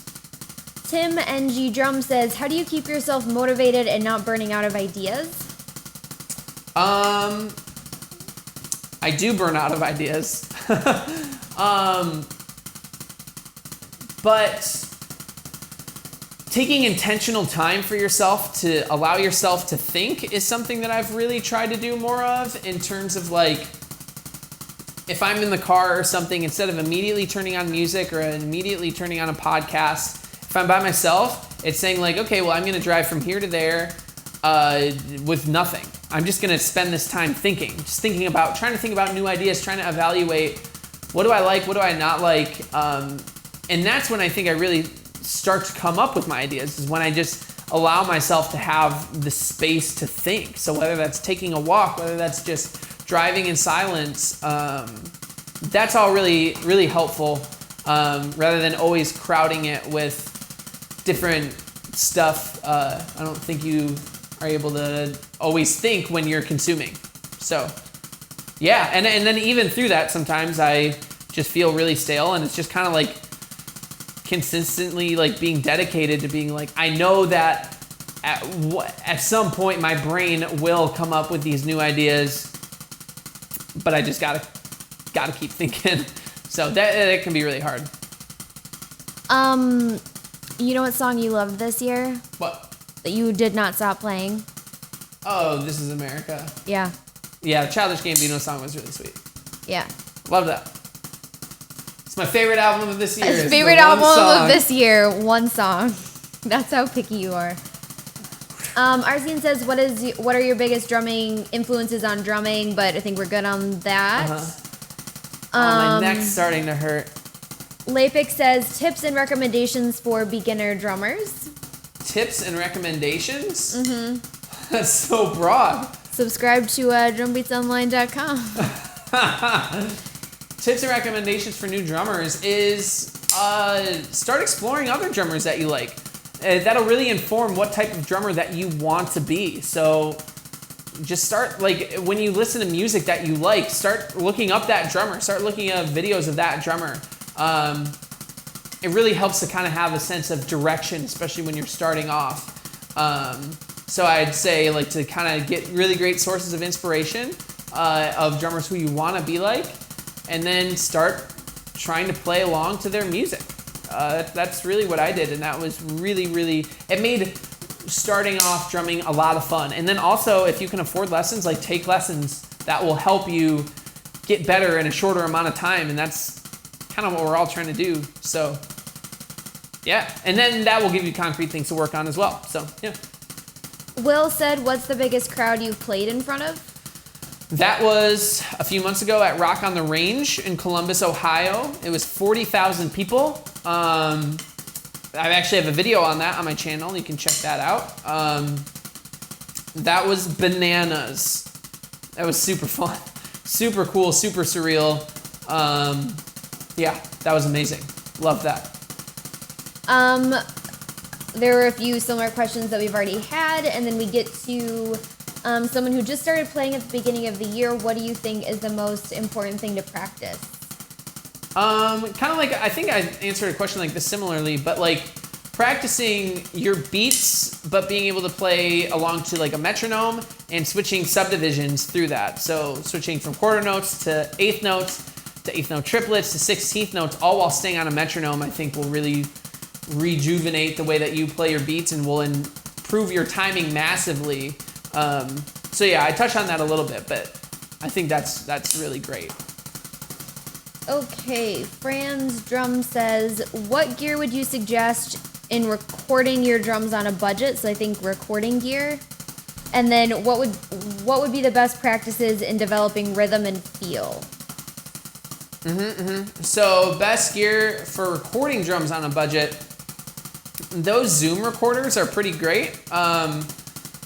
If you're like looking like, you know, to like post videos on Instagram, or I guess that all depends. But those, like, you can get those for like $200 or something, and those can make your drum sound, you know, pretty even and a lot better than like a camera.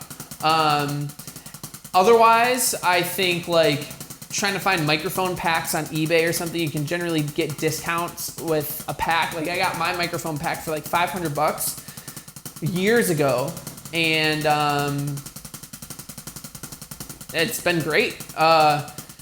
If you can never go wrong if you just want to buy an SM57 around the entire drum kit. They're like $100 each, so that, I don't know if your budget is that.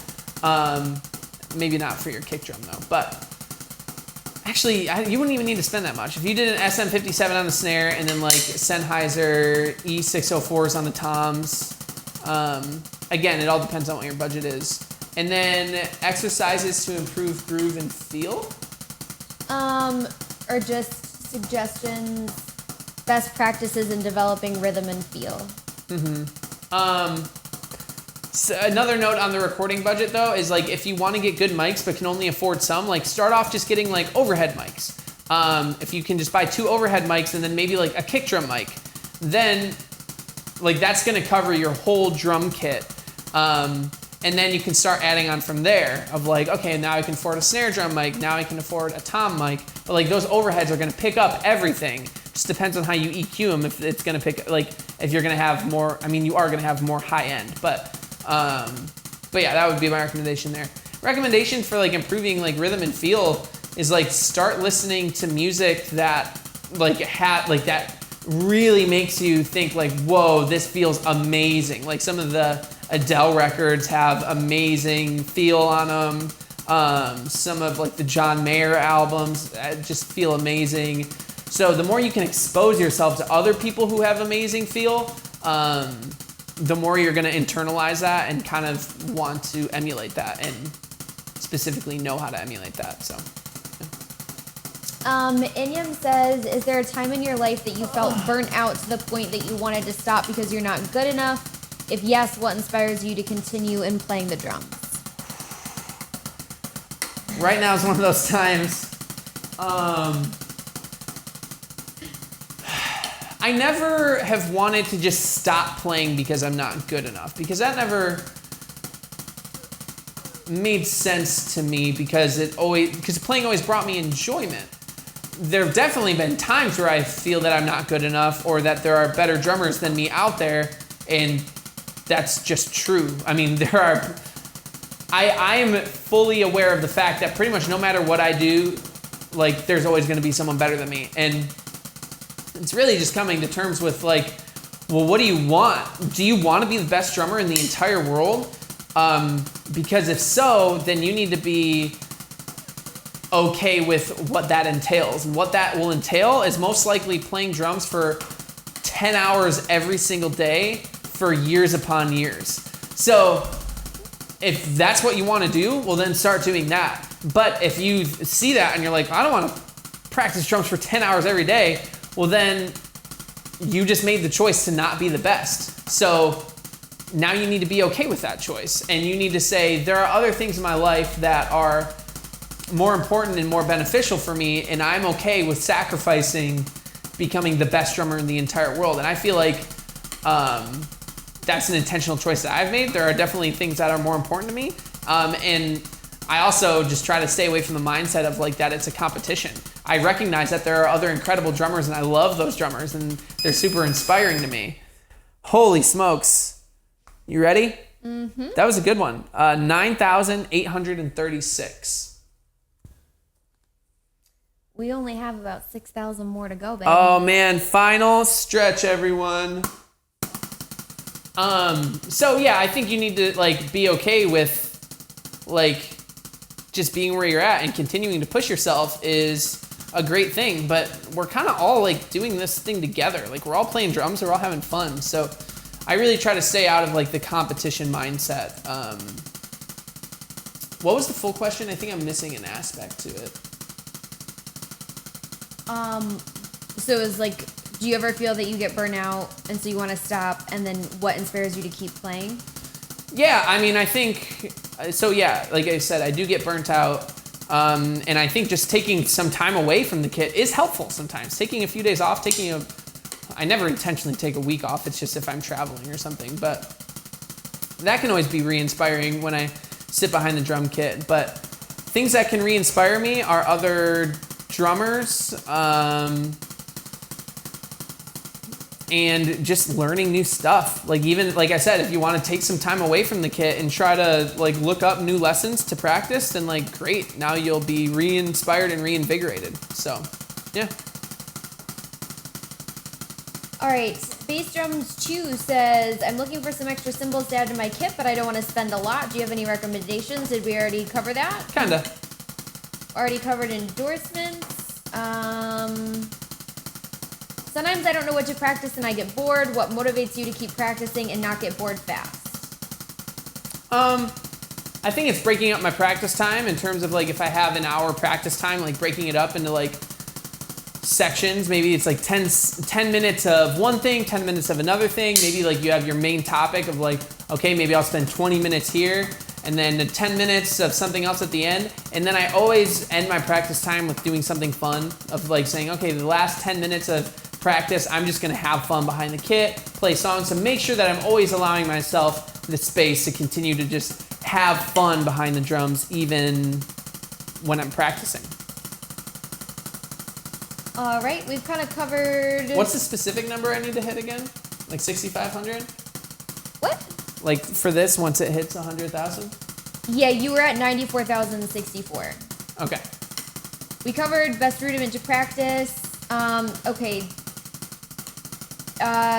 So D Wright says, I have trouble with wrist popping and soreness even though I stretch and warm up thoroughly. Should I train forearms for more stability and strength, or would it cause more problems?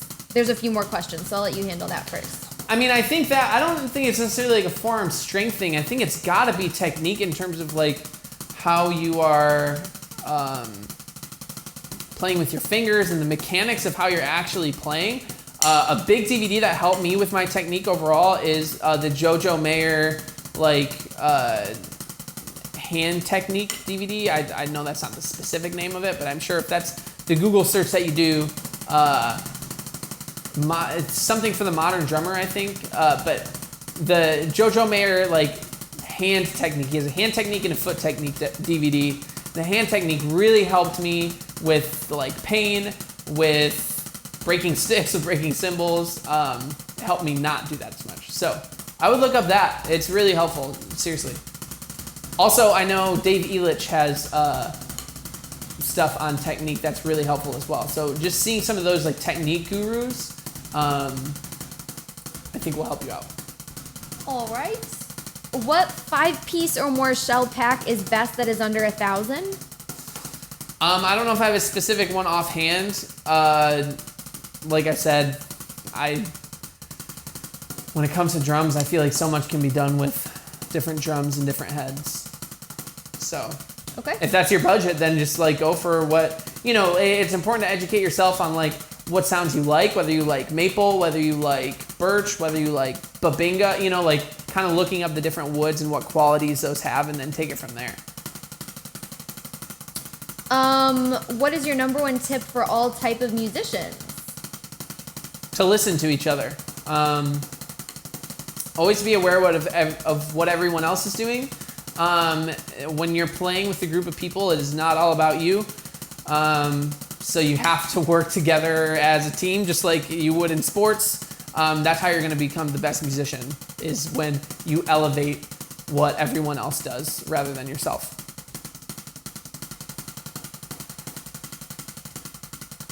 There's like history being made right now. She was just penalized an entire game because of her reaction. She penalized an entire game. My heart is beating so fast right now. Babe, we only have a little bit of time. Okay. Does your income come from 100% drumming? Yes. Yes. Okay. What is the best exercise to get faster at playing the drums? Do you feel like that's... I don't know if there's a specific exercise in terms of just like focusing on one pattern, and like I almost think your speed depends on the pattern. I understand that like overall you can get faster as a drummer, but like you might be really fast at doing one thing at one pattern and really slow at another pattern. So it's almost just like dedicating time to like one pattern. Like maybe it's like doubles or working on like 4s or 8s on each hand, and just like doing it like starting off at a slow tempo and see what the max tempo you can do is, and then writing that down, and then the next day trying to beat that. It's almost like you would at the gym or something, trying to lift heavier weights the next time. Try to see if you can go faster the next time, to constantly push yourself with whatever that sticking pattern is, like 4s or 8s on each hand. Okay. We're getting down to the nitty gritty. All right. Okay, so we kind of covered inspiration, kind of covered cheap gear. Let's see. Ooh. What's your tip to get decent hand control on the kit? Play a double stroke roll until you can hit 100,000 notes. That's what I do. I do this every day. I actually just decided to film it. Can you say it again? I didn't take the question seriously. What is your tip to get decent hand control on the kit? I'd say to work on hand control outside of the kit. If you can just like play on one surface really well, then you're going to be able to play on multiple surfaces. So whether you're practicing on a pillow, on a practice pad, I would honestly probably say do both. And yeah, different rudiments on like pillows honestly is like been really helpful for me. And technique and making sure you can still get like a hit on a pillow is helpful. We're in the bottom 1,000. Samuel says, how important is gear for a gigging drummer, like expensive cymbals, professional snare? Because I'm going to school and obviously I don't have a lot of money. I want to buy all these crazy things, so I'm constantly saving money for drums and once in a while, but is it worth it? Yeah, great question. I would say top priority are cymbals. Like I said, you can learn how to tune any snare good. Does it help to get a better snare? Yeah, but your cymbals you can't fake. You can't get those to sound better. So I do think it's important, especially to try to get like those upper end gigs, to start to have your sound like your cymbals sound really good, and then just try to work on your tuning and get that better in terms of stuff like your snare, because both of those things are important, but I would prioritize cymbals for sure. All right. And It's probably going to be the last question, everyone. What mics do you use for recording? Did we already cover that or no? No, not specifically. I use the I use the AKG D112 for my kick.